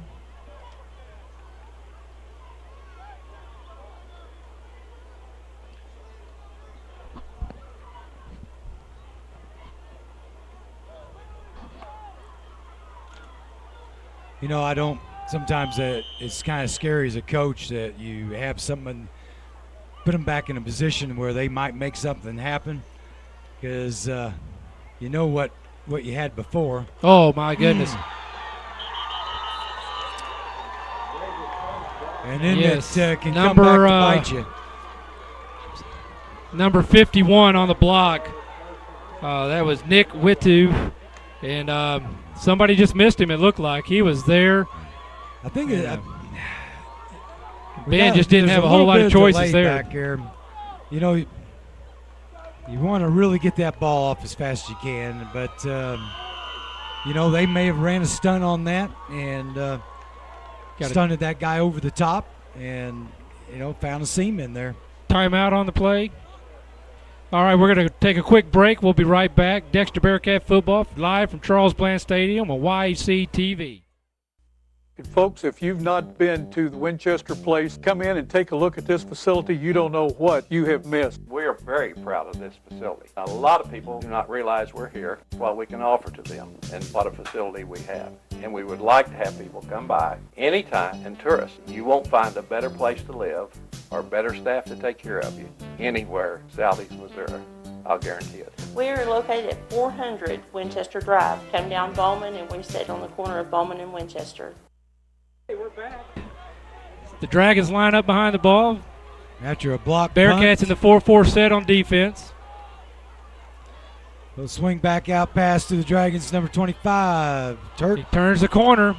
Knocked out of bounds by number 24, Jake Cox.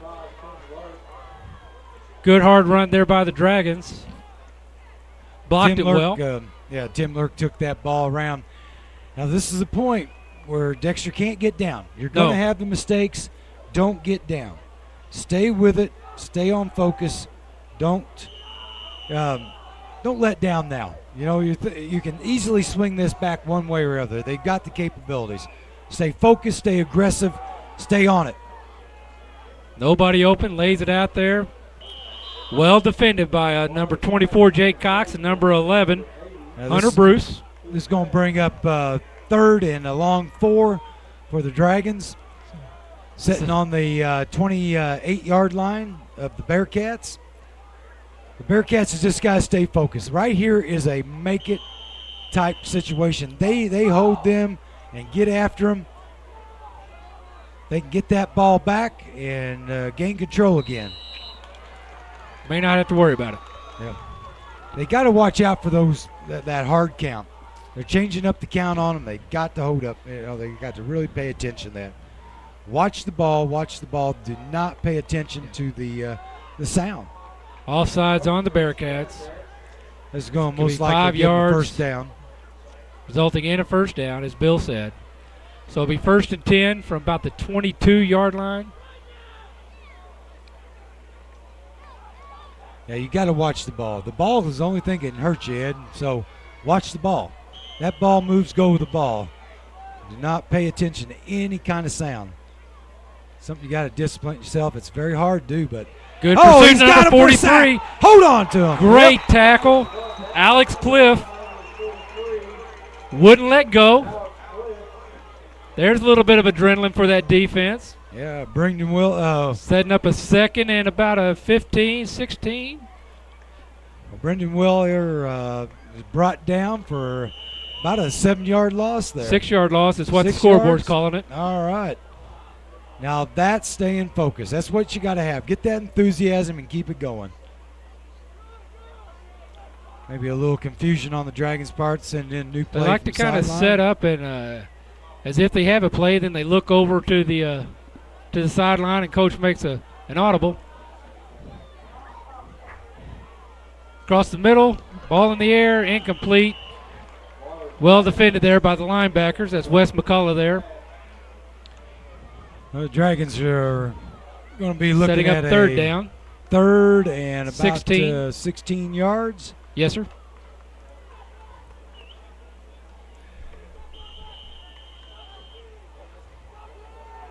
Well, you know the Dragons are looking at definitely making some kind of play here. I think they would they'd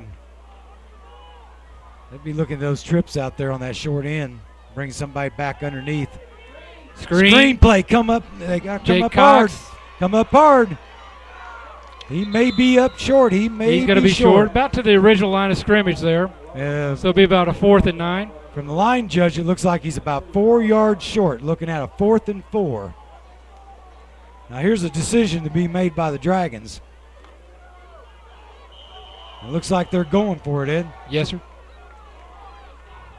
Down by 1, deep in their territory. If I was Bearcats, I'd be watching for that hard count or long count. Just watch the ball, and come after him hard when it goes. Little wheel Quick pass pass. outside. Surprised me he wasn't a flag down there. Brought down by number 24, Jake Cox. Good effort there by Jake to stay with the play, deny the end zone. First down, though, for the Dragons.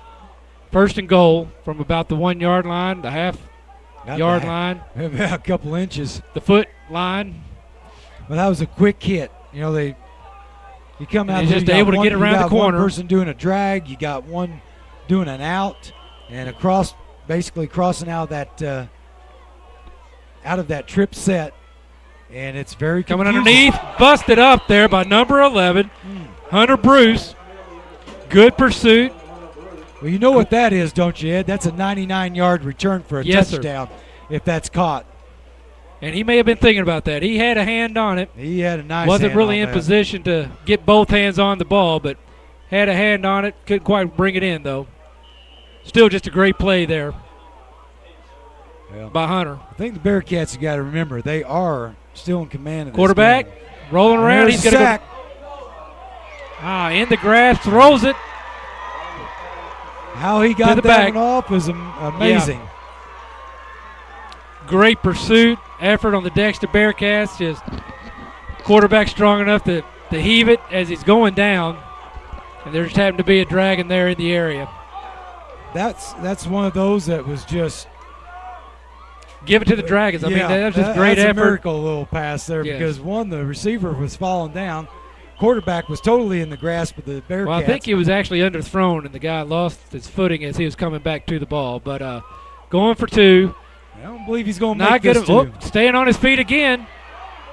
Now going to throw and complete. 2-point conversion for the Dragons. That extra point, that 2-point conversion brought to you by Missouri Southern Healthcare, who for over 40 years has taken pride in caring for you and your family. Serving their community with 7 medical clinics in Dexter and Bloomfield, specializing in internal medicine, family practice, pediatrics, and general surgery. That's Missouri Southern Healthcare, hometown healing. So with that 2-point conversion, the St. Genevieve Dragons take a 7-point lead, 22-15. 3 minutes and 40 seconds to go here in the third quarter.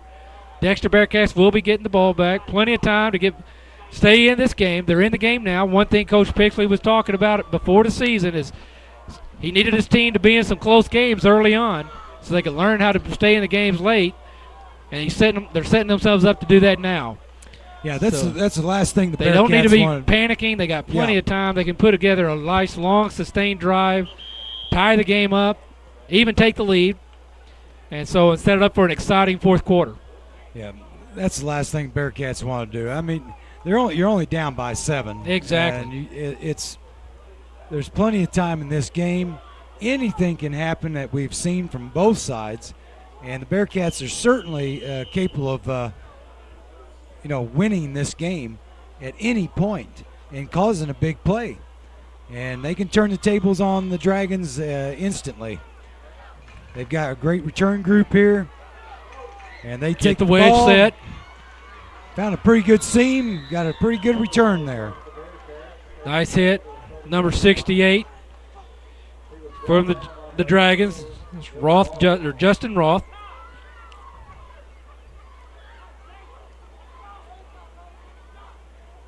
Well, what the Bearcats need to do, Ed, they just need to settle in here, remain focused, and do their game plan just like the coaches set it up, and execute each play to the fullest of their ability, each individual player as a team, and they can drive this ball. They know they can drive this ball down the field.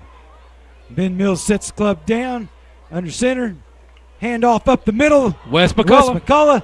Great run by Wes McCullough for about 14, 15-yard gain. Nice tackle there by number 12, Jordan Ritter, but not after a huge gain by Wes McCullough. Well, Wes had 88 yards at the end of the first half. So that's going to put him right real there, close to 100. Between that and that, he's well over 100 yards right now, and he's an exciting player to watch. Very strong player. He's one of those that you can give him the ball and you know you're going to get at least 2-4 yards out of him. Very tough individual. Ben Mills sets him down. You got Twins to the short end of the field. Hand off to West McCullough again, right off the right tackle for about a 4-yard gain. Met there by a couple of Dragons. Number 70, it looks like. Well, the Bearcats are going to be Travis setting Nager led the tackle. Ball setting on just about the 50-yard line. Second and a long 5, probably second and 6. Bearcats coming out. You know, really, the Bearcats look pretty poised. They're not shaking. Little roll out pass to the left. Ben Mills is looking under a little pressure. Gets it back about the line of scrimmage. Original line of scrimmage. Maybe a loss of 1. Good pursuit there by the Dragons. Yeah, I thought that was pretty good by Ben Mills to get himself out of that situation.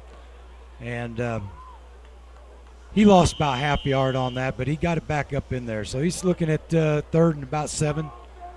Still got the arm, got the legs out there to get the first down out of this. 3rd and 7. I'd like to see the Bearcats come back to a screen. Mills. Bad exchange there. Mills picks it up. He's met by a couple of the Dragons. Yeah, at this point, you don't need those mistakes, but you can't give up. No. You cannot give up. You can't let a few mistakes ruin this game. I mean, when it's this close, anyone has the opportunity to win this game. So it's going to be a 4th and 21. Minute 10 seconds to go here in the 3rd quarter. 22-15. St. Genevieve Dragons over the Dexter Bearcats. Jake. Need to focus on this. Dylan Acevedo back off. to punt. Not a bad Ball punt. off. Not a bad punt. Get the roll. Get the roll. Got a Bearcat roll. Will be downed. Down to about the 32, 33-yard line. By Colby Reed. So good punt there by Dylan.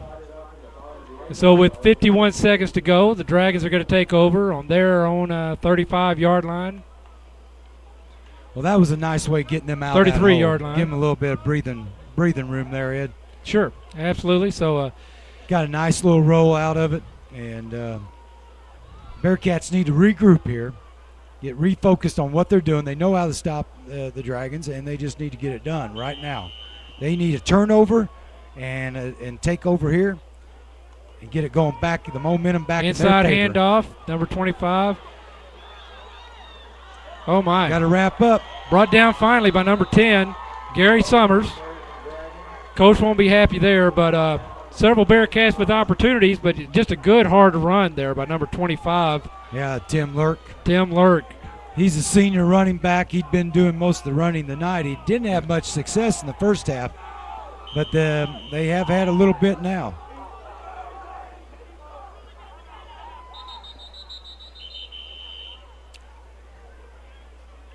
I think Coach Pixley's going to have a little pep talk for him right here. Yes, quick timeout here by the Dexter Bearcats. Which they need Saw to. something they didn't like. So he's going to have a quick huddle here and see what's going on. We're going to take a quick word from our sponsors. We'll be right back with Dexter Bearcat Football live on YHC TV. Case IH is offering 0% for 60 months plus 0 down on any Farmall tractor. Or 0 payments for 6 months. Or a free loader worth up to $6,000. Or buy the loader and finance the whole package at 0%. And how do I know if Farmall is right for me? We have models ranging from 31 to 105 horsepower. They're great for tons of applications. Like? Livestock farms. Keep going. Poultry, horses, golf courses, no. Stadiums, highway mowing, no. landscaping. Yes. See your Case IH dealer, Baker Implement Company, with 9 convenient locations. Sometimes we just need to stop what we're doing and look around. We need to be thankful for what we have, where we live, and the quality of life we enjoy. Hi, I'm Jack Huffman, and on behalf of First Midwest Bank, we want to thank you for allowing us to be part of such a wonderful community. Proud to be a Bearcat sponsor. First Midwest Bank. Go Bearcats! We're back. That's St. Genevieve coming up. 37 seconds left here in the third quarter. See, they're bringing up the defensive backs a little closer, playing a little man-to-man.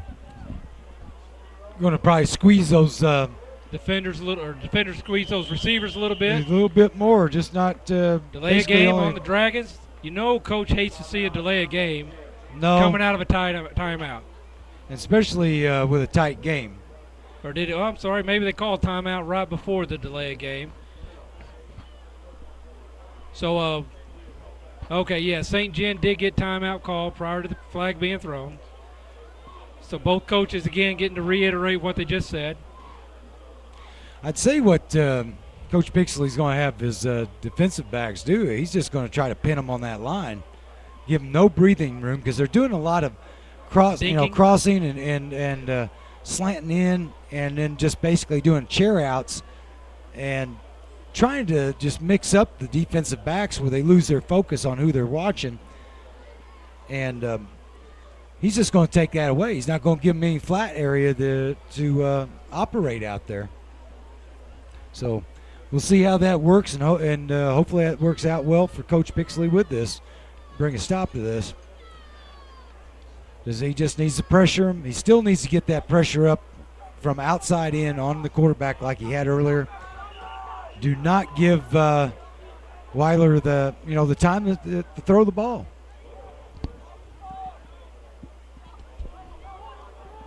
And both teams lining up over the ball. Here we go.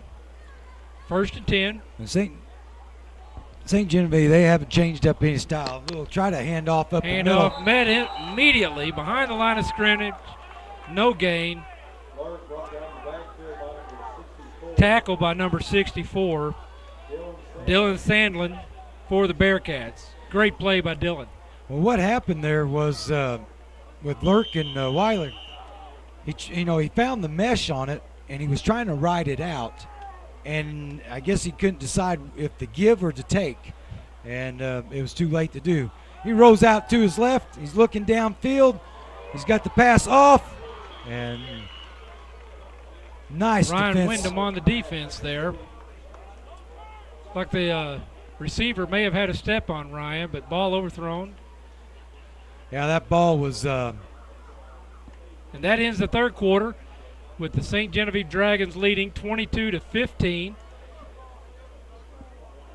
We're going to take a quick word from our sponsor. We'll be right back with Dexter Bearcat Football live from Charles Bland Stadium here in Dexter on YHC TV, Channel 21, New Wave Communications. I'm a full-time wife and mom, and I also work as a substitute teacher. You can see why it seems impossible to get a college degree, but with Southeast Missouri State University's regional campuses, it really is within my reach. I can get a degree without leaving my hometown, and that's important when you have a family. Getting a college degree isn't easy, but Southeast makes it convenient. Okay, we're back. Coaches getting some final words in with their teams. Players getting final drinks of water. And we're getting ready to start the fourth quarter. An exciting fourth quarter of football coming up. Again, the St. Genevieve Dragons are leading the Dexter Bearcats 22-15. Very close ball game. Score actually says it too. I mean, just a half a quarter ago, it was still a 1-point game. It's going to be a 3rd and 10 for the Dragons on the Bearcats 41. Yeah, this is huge for the Bearcats right now. They need to stop. They need to pressure the Dragons. Definitely into turning that ball over one way or other right now. Take back control of this game and get their offense going. Weiler rolls out to his left. He's got a receiver wide open. Brock Meyer, number 22, Tyler Batchelor on the defense there, but Brock just got a couple of steps on him. Brock Meyer on the end of that reception. So Senior quick taking 6 that here in the fourth quarter to take a 28-15 lead. The Dragons have lined up for a 2-point conversion all night. We expect they'll do the same now. They're getting the call in from the sideline. So Here we go.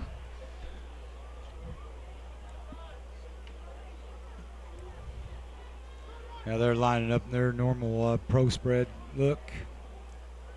Need to get a stop here. The ball was on the ground, and he threaded it in. So that 2-point conversion brought to you by Missouri Southern Healthcare, who for over 40 years has taken pride in caring for you and your family, serving the community with 7 medical clinics in Dexter and Bloomfield, specializing in internal medicine, family practice, pediatrics, and general surgery. Missouri Southern Healthcare, hometown healing.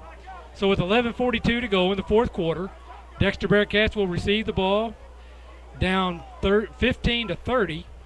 Again, a lot of time. Dexter has shown they can score quickly, and they've also proven that they can stop the Dragons, although they weren't as successful in the third quarter as they were in the first half. But no need to get down just yet. Here we go with quickly with some third down stats, or third quarter stats for the Bearcats. 14 first downs, St. Jen 14 first downs. Bearcats, let's see what we got here. 28 rushing attempts for 158. St. Jen 16 for 121. Passing, 160 yards on 9 of 19 for the Bearcats. St. Genevieve 19 to 37 for 183. Just had a lot of success with the passing game this past quarter. Also number 25 running it right up the inside. Those passing attempts earlier in the quarter set up that run game. And all right. Yeah, St. Genevieve's kick there, recovered there by number 31. Yeah, Zach the Dragons Watson. Quarterback. He's early at the halftime. He was 7 attempts for only 44 yards. I apologize on that. 24 attempts with only 13 completions. Turned around basically. Now with 37 attempts with 19 completions, but he's increased his yards by almost 60-some yards just in one quarter. Well, there's about 40 yards Bearcats, on the this is a touchdown closer pass. game than what the scoreboard says. Well, The in this Bearcats can turn this around at any point if they stay focused, stay on their game plan, and make things happen. Absolutely. They just need to complete that ball. They need to make the big plays happen. Number 12 and number 96 on the defense there for the Dragons.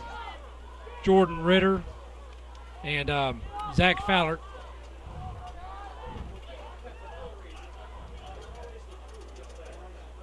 So it sets up a 2nd and 10 from the 28. As Ryan Wyndham comes off the field. The Bearcats are coming out, putting twins to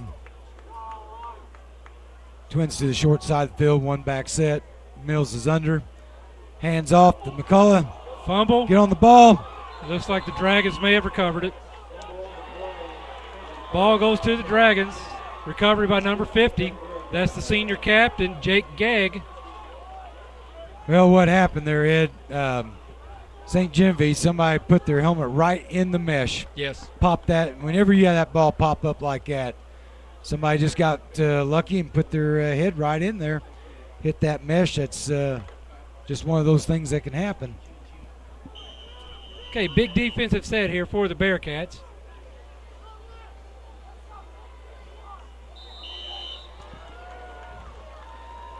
Well, St. Genevieve with a hard count appears to have drawn Dexter back off sides. Encroachment against the Bearcats. It's going to put the Dragons at a 1st and 5 from their own 20, or from the Bearcats 25.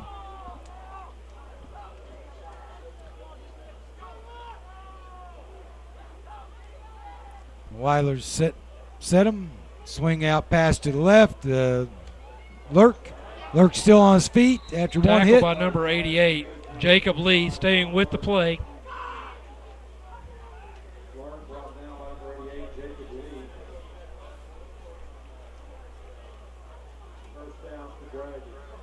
He's going to give him a 1st down from about the 18-yard line. Bearcats have really got to buckle down here. They got to get a stop here. They got to get a turnover. They cannot afford to let them get back in that end zone again. They need to make something happen and get after it. Little handoff up the middle. Oh, faked fake, it, kept keep, it. pulled it. Tackle Weiler there by number rushing out to 33 him. and number 24, Jake Cox in on that tackle. And then brought down by Nick, assisted there with Nick Summers, number 33. Well, Weiler did a little inside handoff fake, pulled it. Well, the Dragons and earned sprinted out to his right side. number 25. He's earned the respect of the Bearcat defense, and so they can't ignore him. They got to look at him first. Quarterback just used that to his advantage on that play. Yep. You know what I've noticed though, Weiler and Lurk, they're a little more smoother in their meshing right now than they had been. That would have been huge. Yes. That would have been huge. Batted down by Jacob Lee, number 88. If he could have held on to that ball, that could have been huge. Everybody had their back to him. That could have been a wonderful turning point there, an enthusiastic, emotional turning point for the Bearcats. Because we got plenty of time in this game to make anything happen. But this is what they need. They need a turnover right now. They swing back the momentum to them. Handoff up the middle, nowhere to go. Bearcats nice stop stopping. there by the defensive This could line. be close, Ed. Yes, it is. It could be close, depending on where the official spots the ball.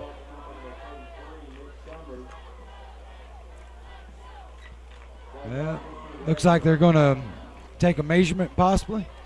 I think they called it a first down. It's going to be first and goal from the 7, according to the scoreboard anyway. Well, the Bearcats really need to stop him here. They showed that, ability here. Just, they've really slowed him down. They need to come after him and no mercy on the Dragons. Keep coming after him. They got to get a stop here. They're in that pro spread, of course. Rolling out to his left is Weiler. Looking deep in the end zone and unable to connect. Defended there by number 81, Ryan Wyndham, and number 24, Jake Cox. Quarterback tried to put the ball where only his man could catch it. Put it in the corner. Just wasn't quite enough field. Yeah, the ball was intended for Brock Meyer, number 6, senior of the group, who has caught a few passes tonight. But they are using their, they're being very strategic right now, putting it in the corners, putting it low on the shoelaces where it's impossible to be there. Weiler does pitch out to Lurk. Lurk gains about 4 on the play. Brought down by number 88. Down at about the 3. Jacob Lee. This is going to bring up 3rd and about 3, I guess. 3rd and 4. It's wherever they mark like it. Yeah, they're goal calling from it the 3. This would be a huge stop for the Bearcats right now if they can keep them out of this end zone. Absolutely. And they can. Shotgun looking off to his right, looking to the corner and not there.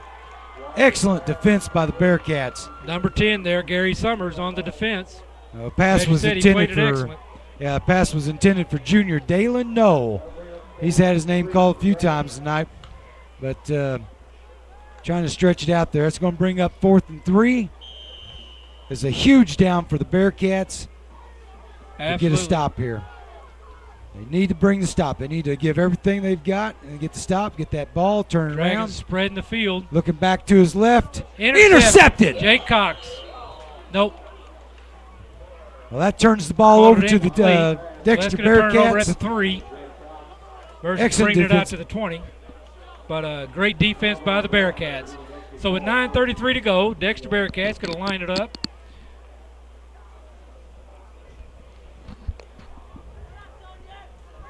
Right now is where Dexter Bearcats, they should have some confidence back in themselves. Got a little bit of a momentum swing. They want to keep it moving towards them. Just keep that swinging right back towards them. You got plenty of time. There's 9.5 minutes left in this football game. That's a lifetime. They can easily come up with a couple scores here if they continue to play the defense like they did. Make something happen. Mills under center, looking deep. and got Wyndham inside. Said he was just out of bounds. Defended by number 80 for the Dragons, that being Keith Poff. Mills put it there on the outside, just couldn't quite bring both feet down. Yeah, that was an excellent route by Wyndham. I guess 1 foot down. He was probably about a half of a foot from making that a legal catch. That was a great job on his part by Ben Mills putting that out there where he did. I think they need to go back to that sideline. I believe they had success with it earlier in the game. Very hard for the Dragons to defend against. With Wyndham's height. McCullough with a powerful run. Lost his helmet and still running. They call him down when the helmet pops off. Now, you don't see that very much in high school ball where a player loses his helmet and still driving his legs. Very powerful runner. He got about an 8, almost 9-yard gain on that carry. And as we mentioned earlier, I don't think I got to it, McCullough had over 110 yards after the third quarter. So he's having a great game here. Very powerful runner, very quick runner. Well, Dexter Bearcats have gotten themselves out of that hole a little bit now, and they should be looking wide open. Mills looking out to his right. There we go. Left. Nice hit to Summers. Summers got the ball. He's out to almost midfield. Tackled at the 40 Wonderful by run number after 4. the catch. That was Gary Summers. Brandon Weiler on the tackle for the Dragons, but great play. But good connection there between Mills and Summers. Well, Summers was about a half a step away from breaking that for about 75 yards for a touchdown. He still ended up with about a 25, 30-yard gain there.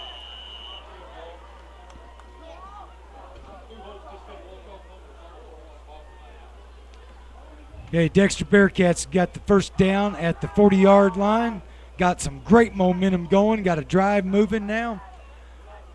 Back in the shotgun look is Mills. Sakes the ball. He's looking. Short drag across the middle.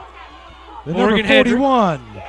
4 Dragons bringing him down, led by number 68. That was Fowler. Morgan Hendricks. And Morgan had Fowler there leading the tackle. Yep. Morgan did a little deep drag across that middle, caught it in stride, turned it up immediately, got a few more yards out of that. It was a great play by Mills and Hendricks. I think they might be checking the possibility of being a first down here. Looking awfully close. Bringing the chains across. Well, the officials Coach at the ball Pixley look like they're sitting on talk to about his players. 48.5-yard line. Get everybody some water. We're going to bring the chains out. It's going to be close.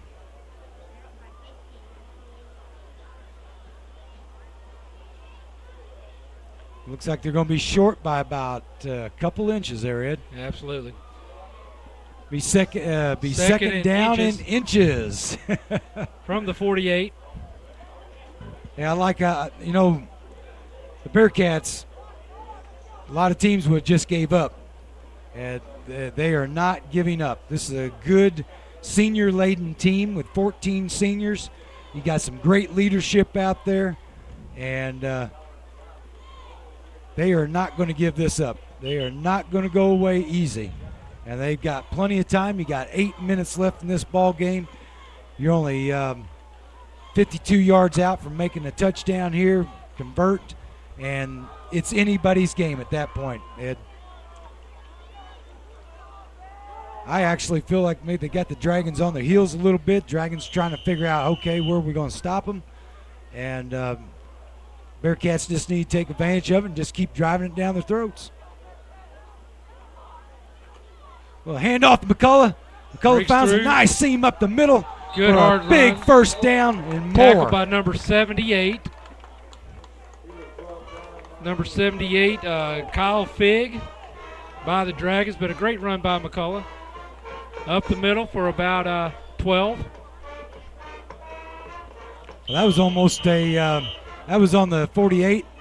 They took it to the 44-yard line, 43-yard line. It was a great advancement on that. First down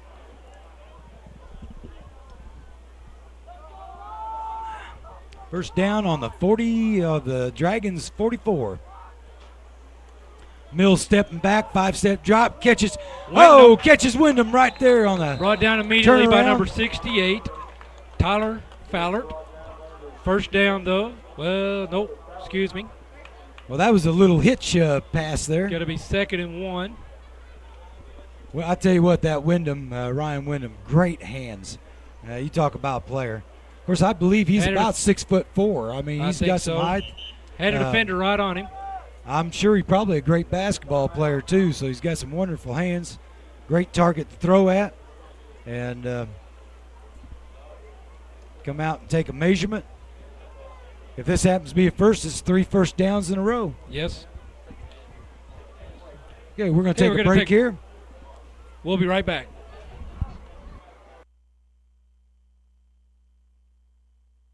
At Bagby Investment Consultants, we provide 3 main services to our clients.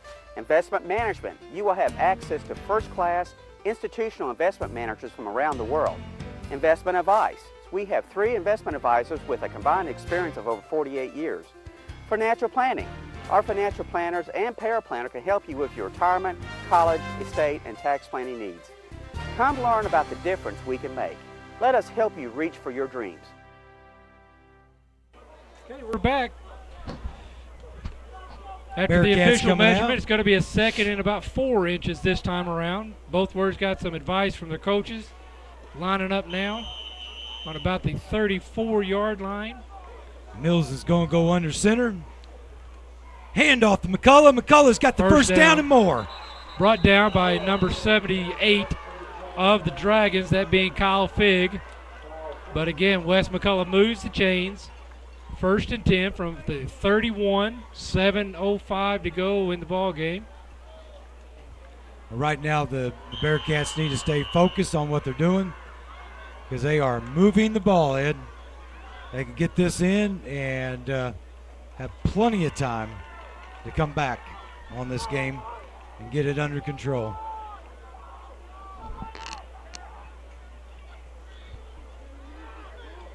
Mills looking, Across got the middle, Hedrick. Wyndham over the middle. Breaks one tackle, Wyndham's brought got a down great by number run after the 18. catch.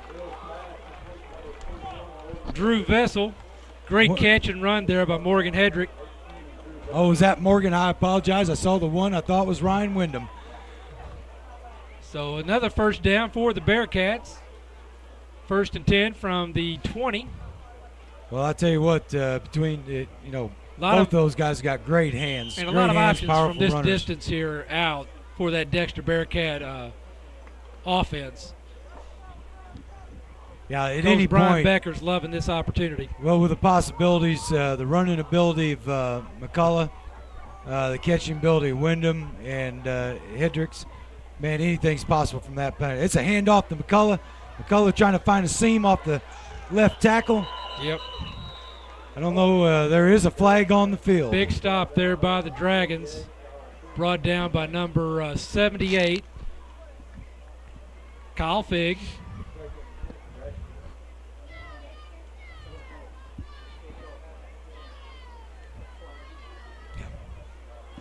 We're still waiting signal on the flag. It's right on the line of scrimmage, so it could be a couple possibilities, of course. Either motion by your wide out or even basically set up offsides. Oh, that's a big penalty, Ed. That really moves the ball up towards the goal line.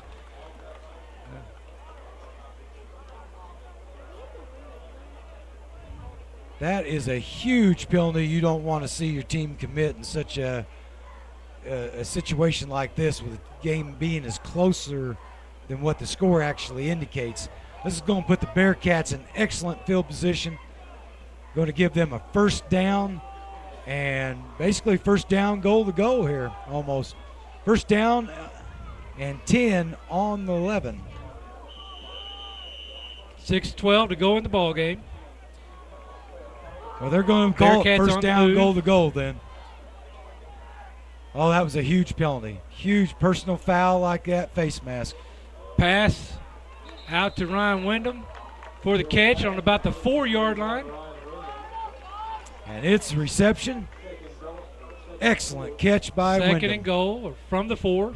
Well, maybe it's 2nd and 4. Maybe technically they can get a first down without scoring a touchdown, it looks like. Ben Mills getting words from Coach Pixley. Back on the field. Well, like I said, Dad, there's plenty of time in this game. You know, in a football game, 30 seconds can be a lifetime either way. Mills is setting his club down. Got a single back, trips out to the wide side. Handoff up the middle of McCullough, who powers his way into towards the goal line. Brought down by the offensive line of the St. Genevieve Dragons.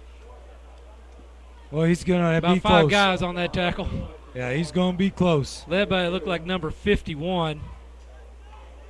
Yeah, he's looking at 3rd and 1. Well, that McCullough is a powerful runner, Ed. Yeah, so, he had to be carrying 2 guys right then, hitting that line. 3rd and 1 from about the 1-yard line. McCullough lone back. Same set, trips out to the wide side. You get single wide to short. Mills looking. Tipped. Oh, the ball tipped in the air. Tipped by number 78, Kyle Figg. We're looking at 4th and 1, Ed. On the 1. You know, he had some receivers wide open there. He was looking for that short little turnout pass. And I think just about everybody in the stadium thought they were going to see Wes McCullough power that ball one more time. I think so, too. We may be seeing that next. But I would say St. Genevieve last time they basically slanted inside, stunted inside with linemen and linebackers. I think that's why Coach Pixley, he was looking to mix it up on him, and one of the defensive men just got his hands up in the way that time. Mills sets the club, takes the short step, drop back, and overshoots Summers in the end zone. Well, good defense there at the goal line by the St. Genevieve Dragons as they'll take over on offense with 4:37 to go in the 4th quarter with the lead, 30-15. Ball will be on the 1-yard line. Great opportunity here for the Dexter Bearcat defense to come up with a big play. They've been doing it several times tonight. Nothing wrong with doing it again right now. Yeah, I'd certainly add to that, Ed. I tell you what, you get an opportunity like this and get after it. You put that ball on the ground now, and you got yourself a safety, and you're getting the ball back, or possibly 6 points out of it. And a lot of bad things can happen to an offense. This right now, St. Jen late getting the play. St. Jen should be very nervous 10 seconds right on now. the play clock. This is the time for the Bearcats to come after him. Don't let any pass get out of there. Oh, and he's down in the end zone almost. Did he get out of there, Ed? Safety. It is a safety. Great blitz there by Wes McCullough. Tackled in the end zone. So now this Bearcats puts with a the big whole play you just different called, light about on this. 7 with the safety. It's going to be 30-17, 13-point differential. Bearcats will be receiving the ball. Yeah, now here's the big thing about this, Ed. This is a free kick. Yes. And they've got to kick it from the 20. And that really will give the Bearcats an opportunity to be in great field position. Now, a safety is huge. You get points out of it, you get the ball back, and in great field position. So, you never underestimate a safety. Well, I'll tell you what, Bearcats stepped up and really have put themselves in a great position here. They're taking control of their own destiny in this game with plenty of time to go, and they need to take full advantage of it with the time they've got. Because there is certainly plenty of time in this game to bring this game back around to them in the win column. Now the Bearcats are set, and St. Genevieve will be kicking, of course, from the 20-yard line. It's a free kick to the Bearcats. 4th quarter with 4:31 to go. St. Genevieve up 30-17, but with the Bearcats receiving, should be receiving it and putting themselves in great field position. It's a short kick. Picked up, and he's running. Breaks through. Found a little bit of an alley. Tackled back by to number the 40-yard line. 46, I believe it was. The 50-yard line. Shoestring tackle as it was. Well, the Bearcats be taken over on their own 48-yard line. Great field position, plenty of time. Bearcats come out and go on the attack with this offensive group they got out here and put some points in the end zone right away, Ed. And they have a great shot still of taking over this game. I never count anything out until it is absolutely over. I've seen too many games turn too quickly with very little time left in them. Ben Mills was in the shotgun looking deep. He's got Wyndham wide open. Wyndham catches the ball on the 34-yard line. Nice catch by number Wyndham. 80. Now that's the kind of offense you got to come back. And then tackled, assisted there by number 12, Jordan Ritter. So Wyndham got position, got himself open. Good pass by Ben Mills, and the Dexter Bearcats are moving the ball down the field. And once again, that was some of the great hands by Wyndham. Super hands by him. Dragons calling for a timeout. Okay. Hey, you know what I liked about that? What I liked about that, Ed, was Bearcats wasn't going to have no mercy. They were taking off. Okay, well, with this timeout, we're going to hear a quick word from our sponsors. You're watching, again, Dexter Bearcat Football live on YAC TV and your new wave cable. We'll be right back. In Dexter, customer satisfaction is our #1 concern before and after the sale. With my dad, my brothers, and our experienced sales staff, your buying experience will be made simple. We'll get you the right vehicle at the right price. Our selection of Buick, Pontiac, and GMC is second to none. Take a look at our inventory online, or even better, right here on the lot. Plus, after the sale, we will take care of all your service needs. With over 50 years of experience, you'll like the way we do business at Allen.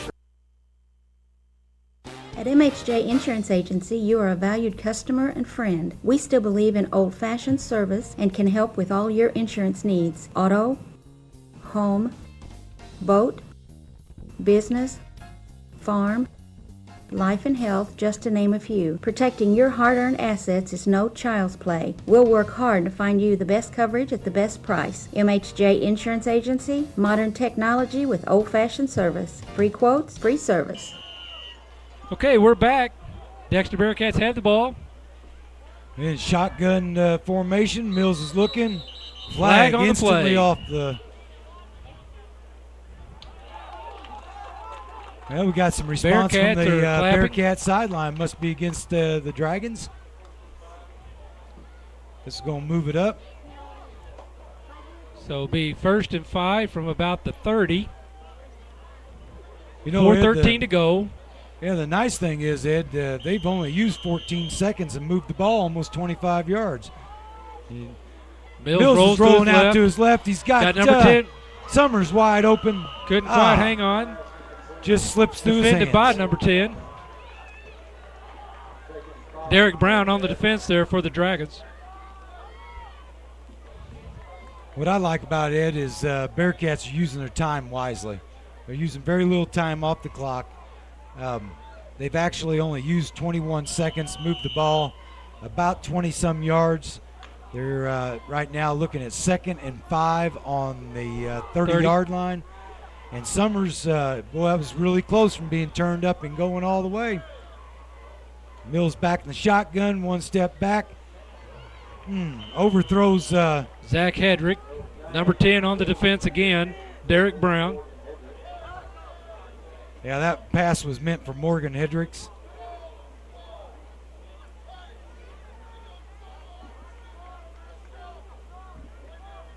Well, they're lining up right away. Definitely no huddle. Hedricks is coming out to the sideline.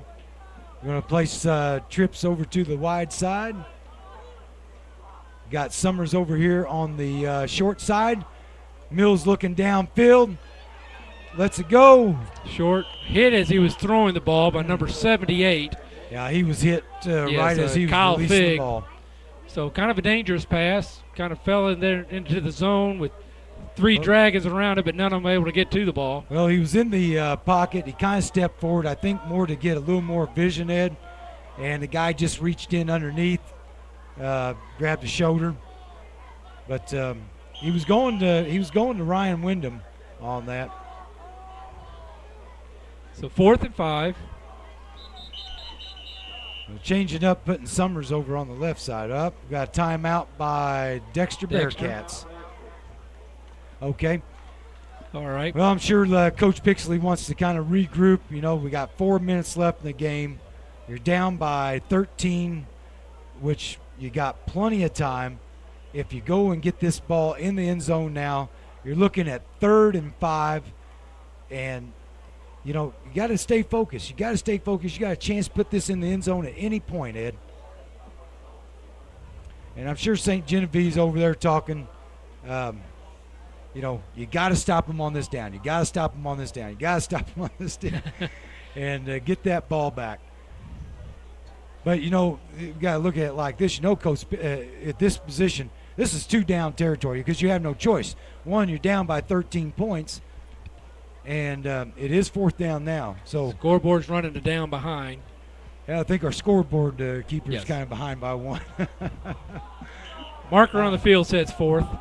Yeah, the marker on the field, and that most likely is right because the line judge is right there. But you're right, it is going to be 2-down territory because Bearcats will get 5 yards here, make a 1st down, and we're right back in it. Shotgun look, Mills is looking. Got underneath a the Summers, got a block. Inside drag. Summers is on the go. He's found a seam, and he's going to take it all the way down to about the 4-yard line. Brought down by number 10, Derek Brown, for the Dragons. Great run after the catch by number 10, Gary Summers. Well, Summers come off that line and just did a little hitch inside, little look inside, caught it on the move, and, man, turned that up and found the post seam on that and took it all the way to the 3-yard line, 4-yard line, and now they are in scoring position. I think it's time to bring the big boy Wes McCullough out and let him take control on this run. Well, they have him in there, so the Dragons got to think about him. I'd be worried. If I was the Dragons, I'd be worried about that ball going in his hands. So it's going to be a 2nd and 4 from the 2nd and goal from the 4. Last pass overthrown. 3:41 to go in the ball game. Ryan Wyndham back in the game for the Bearcats. Well, what they did, they just got the new audible on snap count. Center had to come back and get it from the quarterback on that. They're set in shotgun. Mills is looking. He steps up. Oh! Hit at the 6, brought down at the 5. Maybe a loss of 1. Yeah, I think he may have lost about half yard or so, but not much. He got it back up there. Setting up 3rd down, 3rd and goal from the 4. Only thing is that, you know, running play like that kind of burns the time a little bit. Keeps clock going, absolutely. Mills is back in the shotgun look, rolls out to his left. He's got time. He's got time. He's got Hedrick Morgan wide open. Just overthrown. Wide open. Morgan Hedrick well defended by number 4, Brendan Weiler. Setting up another 4th down and goal from the 5. Maybe this is where he brings in Wes McCullough on this one. Never know. You got so many different attack angles with the Dexter Bearcats. You got great hands out there. You got great runner, intelligent quarterback. Anything is possible with this offense. Mills has got it. He's looking. Looks off to his left. Got a screen. McCullough hit immediately. Oh, brought down that by out number quick. 62, Keith Armand, by the Dragons. So the Bearcats are going to come up just a little short of the goal line again this time. So with 3 minutes and a second to go in the 4th quarter, Dragons take over on offense, leading 30-17. Well, basically what the Bearcats got to do is they got to be looking to strip Big that turnover. ball, cause a turnover. I'm thinking probably Dragons are going to try to keep the ball on the ground. Yeah, that way the clock keeps running. Yeah, they want to. The clock is their friend now more so than the yardage. Yeah, they want to ground this out, eat up the time, chew it up. I mean, it's just a smart, intelligent move by a coach. You know, at the same time, it's safe, basic, probably dive. Bearcats showing blitz. Plays. Trying to clog Bearcats are going to come after them. They're not there giving they go. up. Ball down. Kept by Weiler. Brought down by number 30. I don't know if we got any stats on timeout-wise, how many Bearcats brought have down and by how number much St. G. 82, Dylan Harden. I've not been tracking the timeouts, Bill, so I'm not sure. You know, I think they only have about one timeout, so you're not Yeah. going to be able to use those to eat up the clock.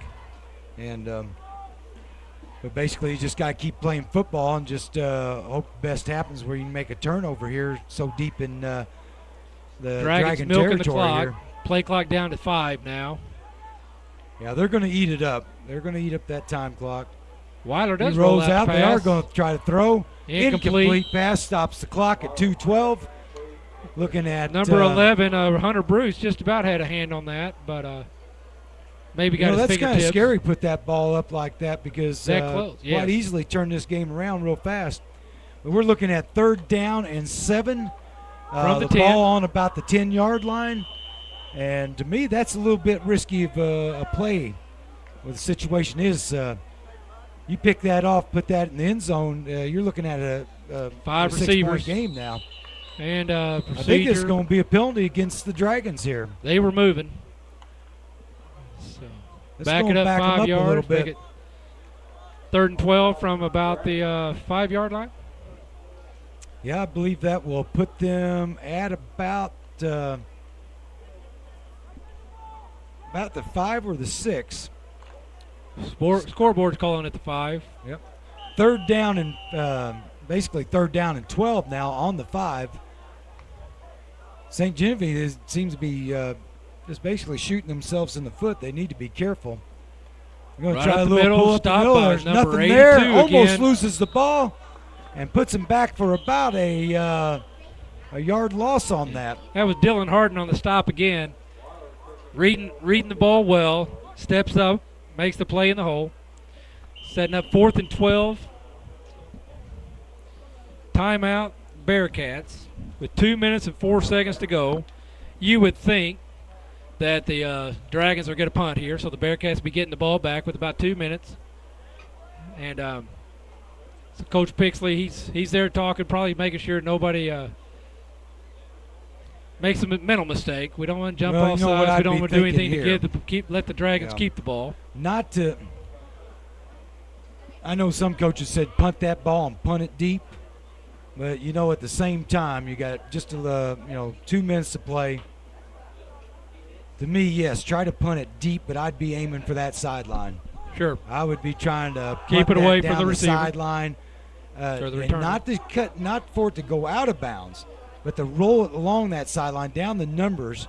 One, to kill time, eat up the time, and to be able to position your punt team in a way they can cover that punt where it's not out in the middle in the open where you can get a deadly return on this. Keep it to the sideline and where you got a more control on the return.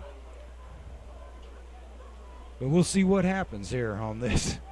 St. Gen is getting ready. They don't look like they're going in the spread offense. They're not gonna punt it. He drops back in the end zone. He's looking to throw it. He's in the end zone right now. He's going out of the end zone. That's a safety. Safety. I'm not too 2 sure points, I agree with that, 30-19. Get a kick it from the 20 again. Under 2 minutes to go. Kind of looked like he intended to do that from all along, unless somebody was wide open. Well, he intended to do that, but I don't agree with that. Because I'd have to defer with you. You kick this ball on this free kick, and say worst case scenario, and the Bearcats return this for a touchdown and go for the 2-point, which they don't lose any time at the 2-point conversion. They're down 11 now. Yeah. So then they can put them down 8.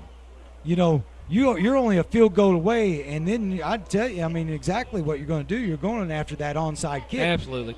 And onside kicks are dangerous. Anything can happen. And I'm not one to believe in giving points away, no matter what. Only if there's only a few seconds left and you just want to get it done and over with. And you have the win. But I've seen too many games won and lost in the last 2 minutes of a game to ever give points away. I just would not do it. This Bearcat team has the ability to come back and bite you, and we'll see what happens. There's the free kick. Summers has got it on the 35. Wedge is He's got set. some blockers in front. He's Breaks found free. a little bit of an alley, and he's got some speed. He's out over the 50. He's closing in on the 40, and he's on the 42-yard line. Good nice return by Summers. Gary Summers. Brought down by number 12, Ritter. Well, that's the kind of return you're looking for on something like that. That's a great return. He returned that almost about 25 yards on that.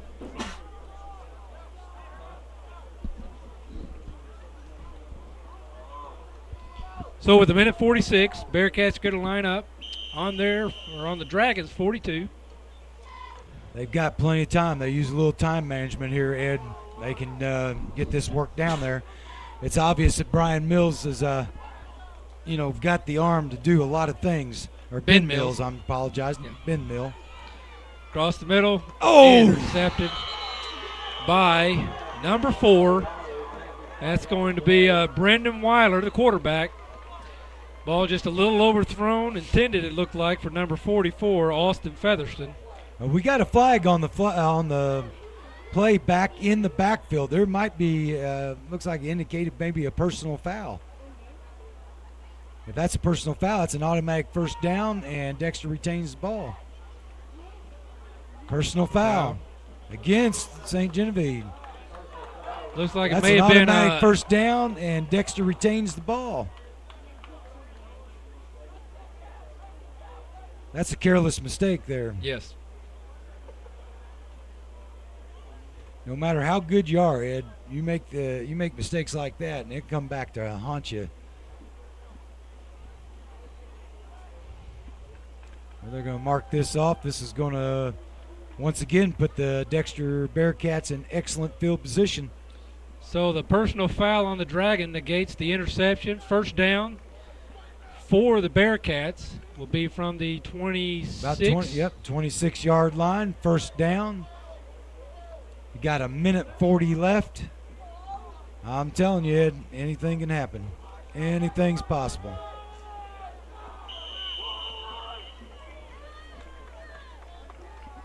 I've seen lead changes 3 times in less than a minute and a half before. Unbelievable what can happen. Wide open to Wyndham. Down at the 9, maybe the 10. Yeah, that's Ryan Wyndham with a catch. Clock will Wonderful stop to catch. move the chains. First and 10 from the 10. Well, that Ryan Wyndham, he's got some hands. There's some great athletes out here on this Bearcat team. First and goal from the 10. A minute 30 seconds left. The clock is running. Mills is back in shotgun. He's looking off to his left. Summers touchdown. He's got Summers in the end zone for a touchdown. Gary Summers got a step on his defender, number 10, Derek Brown, and just a great pass by Ben Mills. Okay. And great catch by Summers. Now you got a minute 23 seconds left. Makes Coach it 30 Pixley's to thinking, 25. Yep. This is a They great set up game. for Great the extra game. point. Looks like they will be going for 2.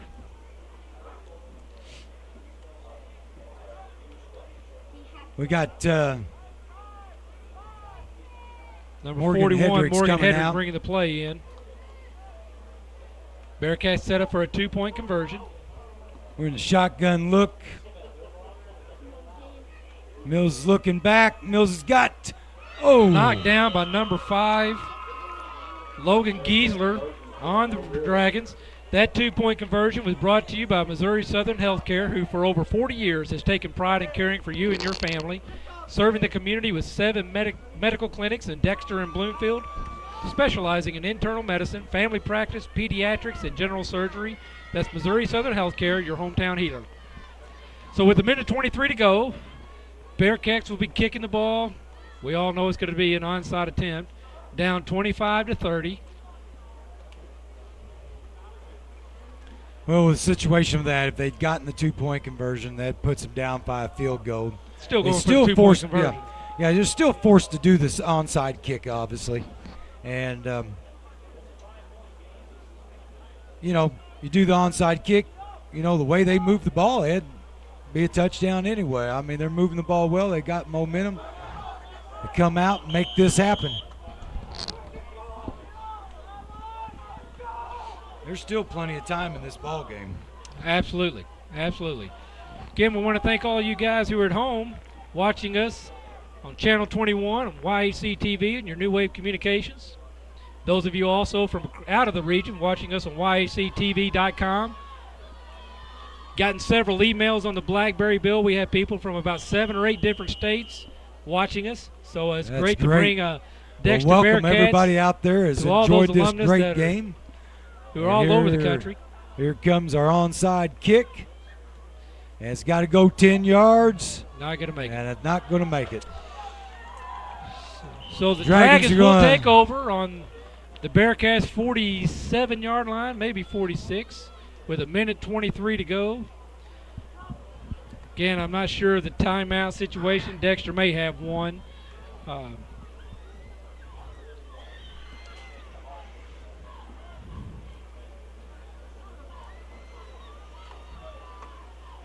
Well, you're looking at, even with this situation, though, Ed, one missed snap, there's, one drop ball, and Dexter's got plenty of time to drive this ball with Mills's arm, and you got people like Hendricks out there and Wyndham, ability to catch. And straight up the middle, though. That was a handoff to Lurk. Yep. He took it up there, possibly a first about down or a 9-yard 9. gain. 2nd and 2. Yep. Ball will be down on about 39-yard line. Minute to go. 4th quarter. Yeah, the clock is running, though. Got 20 seconds on the Yeah, they're going to milk the play clock down. Clock. Oh, yeah, they're going to milk it. About 5 seconds before they decide to hike this ball. Yeah, they're going to milk it down.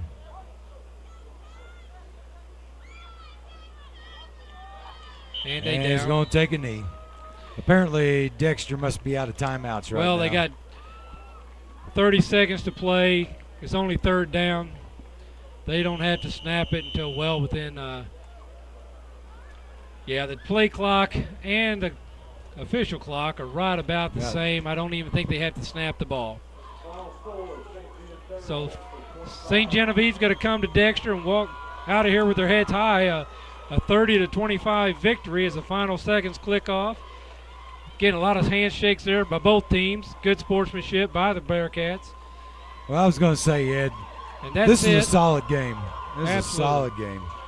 So a lot of things for the Bearcats to be proud of. Last year, and we can talk about it here in a minute in the post game, but I think that they went up to St. Genevieve and beaten by about 30 points, 49-19 or something like that. Came back this year. They ended the season last year against Kennett with a touchdown, about an 80-yard touchdown. And so a lot of excitement in the game. They came back, played an excellent first half against a very good St. Genevieve Dragon team.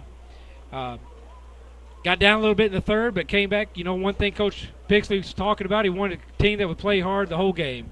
And they kept fighting back and stayed in the ball game and came out with an opportunity to win it late in the 4th quarter. Just couldn't connect on a couple of plays. But again, it's 30-25 St. Genevieve Dragons. We're going to take a quick break. Word from our sponsors. We'll be back to wrap things up. Again, you're watching a Dexter Bearcat football on YAC TV, Channel 21 on your New Wave Communications. We'll be right back. So you're wondering what's the better deal, cable or the dish? Well, let's see how they size up. The dish has no local office, no ability to provide their own high-speed internet or phone for bundled savings, and can require a 2-year contract with hefty early termination fees. Cable, on the other hand, has local offices, its own high-speed internet, and phone services with a lot of great features. New Wave Communications. There really is no better choice. Okay, we're back. Post-game, again, St. Genevieve Dragons victorious tonight at Charles Bland Stadium at Dexter, Missouri, 30-25 over the host team, Dexter Bearcats. Exciting night. YHC TV live broadcast, first live football game broadcast in YHC at YHC. Bill, glad to have you here. We had a lot of fun. Tyler Wagner producing this event this evening. Greg Schwartz on the camera. The Godfather, Bill Hampton, he's kind of in the background running the show, thumping us in the head, saying good things, comments, keeping us in line. But thanks to Brett Dorton, stats all evening long. We got some game-ending stats here. On the defensive side, let me get my notes together here, Bill. Team tackles by Dexter Bearcats, 41 tackles, 16 assists for total of 57. 5 of those were for a loss. They had 2 interceptions. Jake Cox, defensive back, had 5 tackles, 2 assists for a total of 7. Hunter Bruce and Tyler Batchelor each had 4 tackles. Hunter with 2 assists and Tyler with 1. Then Dylan Harden also had 3 and 2. And Wes McCullough, 2 tackles, 2 assists for a total of 4. So overall, pretty good defensive evening by the Dexter Bearcats. Not too many, maybe 2 or 3 big plays from the Dragons. So any coach likes to see keeping the big plays out of the game, you stay in the game. Mm-hmm. For the St. Genevieve Dragons, they were led by their senior and one of their captains, big Jake Gegg, 5 tackles, 3 assists for a total of 8, 1 tackle for a loss, and he also recovered a fumble. Then Jordan Ritter with 3 tackles, 4 assists. Zach Fowler, 3 tackles, 2 assists. Logan Giesler also 3 and 2, and Michael Herman 3 and 2. Tyler Fowler with 1 assist but 4 tackles. So Travis Martin and Nick Whittu, they each had tackles for loss along with Jake Gegg. A couple other big plays. Jordan Ritter had a broken up pass, as well as Logan Giesler, and fumble recovery by Michael Herman. So Michael Herman had a very solid defensive game tonight for the Dragons. Team totals, 44 tackles, 28 assists for 72 tackles combined. So again, 6 for a loss, 1 interception. Just a very solid team in the St. Genevieve Dragons. You know, coming in, we knew they were a perennial district champion up north. They received votes in the state rankings preseason. Didn't quite make the top 10. I think they were about the second or third team after the 10th, but a very good showing tonight, and I'm sure they'll get a little bit more recognition going into next week's vote. But Bill, why don't you tell us a little bit about the offensive side of the house? Yeah, I'll touch on the Dexter Bearcats with first of all with rushing.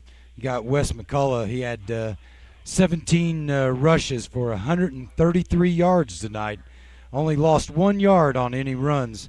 Ended up with a total net of 132 with an average of 7.8 yards a carry with 1 touchdown, and his longest run was for 42 yards. Coming up behind him was Josh Sifford. He had 8 carries for 38 yards, but with a 3 yards on loss with a net of 35. Almost a 5 yard average on the carries. Had his longest for 11. Total for the team was they had 34 carries for 181 yards, or 149 yards total, averaging 4.5 yards a carry. But dropping down to Ben Mills, senior quarterback, he threw 38 times, completed 19, only had 1 interception, 289 yards, 2 TDs. Longest pass of the night was for 39 yards. He had 2 sacks with a loss of 8 yards. Receiving, Ryan Wyndham was the top receiver with 8 catches for 132 yards, averaging 16.5 yards a carry. Gary Summers had 6 catches for 122 yards, almost 20.5 yards a carry, reception on that. Morgan Hendricks, 3 receptions for a total of 28 yards. Joshua Sifford had 12 yards off of 1 catch, and Wes McCullough had 1 catch for a minus of 3 yards. He was too busy running. That was the great thing. He was a runner of the night. So that pretty well wraps that up on the stats overall on the Dexter. And we want to thank, New Wave Communication for all their help. And remember, you can catch this on at 5 p.m. on Sunday on the recast, and always watch that. Of course, we're streaming this from yhctv.com all over the world. As Ed mentioned earlier, we have at least 7 confirmed states that watch this game tonight over the internet. So, Ed, back to you. And again, speaking of that, we have confirmed also Corey Mauser assistant principal here and athletic director. Last week at the Jamboree, his sister was down in Mexico, and he got a hold of her by cell phone, and she was able to log on while she was in Mexico, and she was able to watch. We're international. So YAC TV went international last week, and so you viewers out there, tell all your friends and get word out to all the wonderful Dexter alumni all across the nation that they can keep up with their hometown Dexter Bearcats home games. YACTV.com with the webcast. Again, we just want to remind you we'll be here at all the home games. The next game will be Friday, September the 11th against Sykeston. 2 weeks after that, the 25th against Malden. 2 weeks after that against the 9th of October against the Caruthersville Tigers. And then 2 weeks after that against on the 23rd of October will be the Perryville Pirates. So every other Friday night, we're going to be here live on YAC TV. Great scheduling by the Dexter Bearcats. Again, great showing. Bearcats probably would, if they had anything to do better, they probably want to replay that third quarter a little bit. But Coach Pixley, all those guys, they kept their team. They got them focused. Great, exciting game at the end of the game. Handed to the St. Genevieve Dragons. Traveled all the way down here from St. Gen. Came out at halftime trailing. Put together just a great quarter of football. So I would invite everybody to get out and watch the Dexter Bearcats. They've got a great season ahead of them. It was a super game tonight, and they need to get out, support them, and be able to enjoy the game. Okay, again, as Bill said, replays Sunday evening at 5 o'clock. I'm Ed Gargis, along with Bill Straw, bringing you Dexter football live on YAC TV on your New Wave Communications Channel 21. Have a good evening, and thanks for joining us.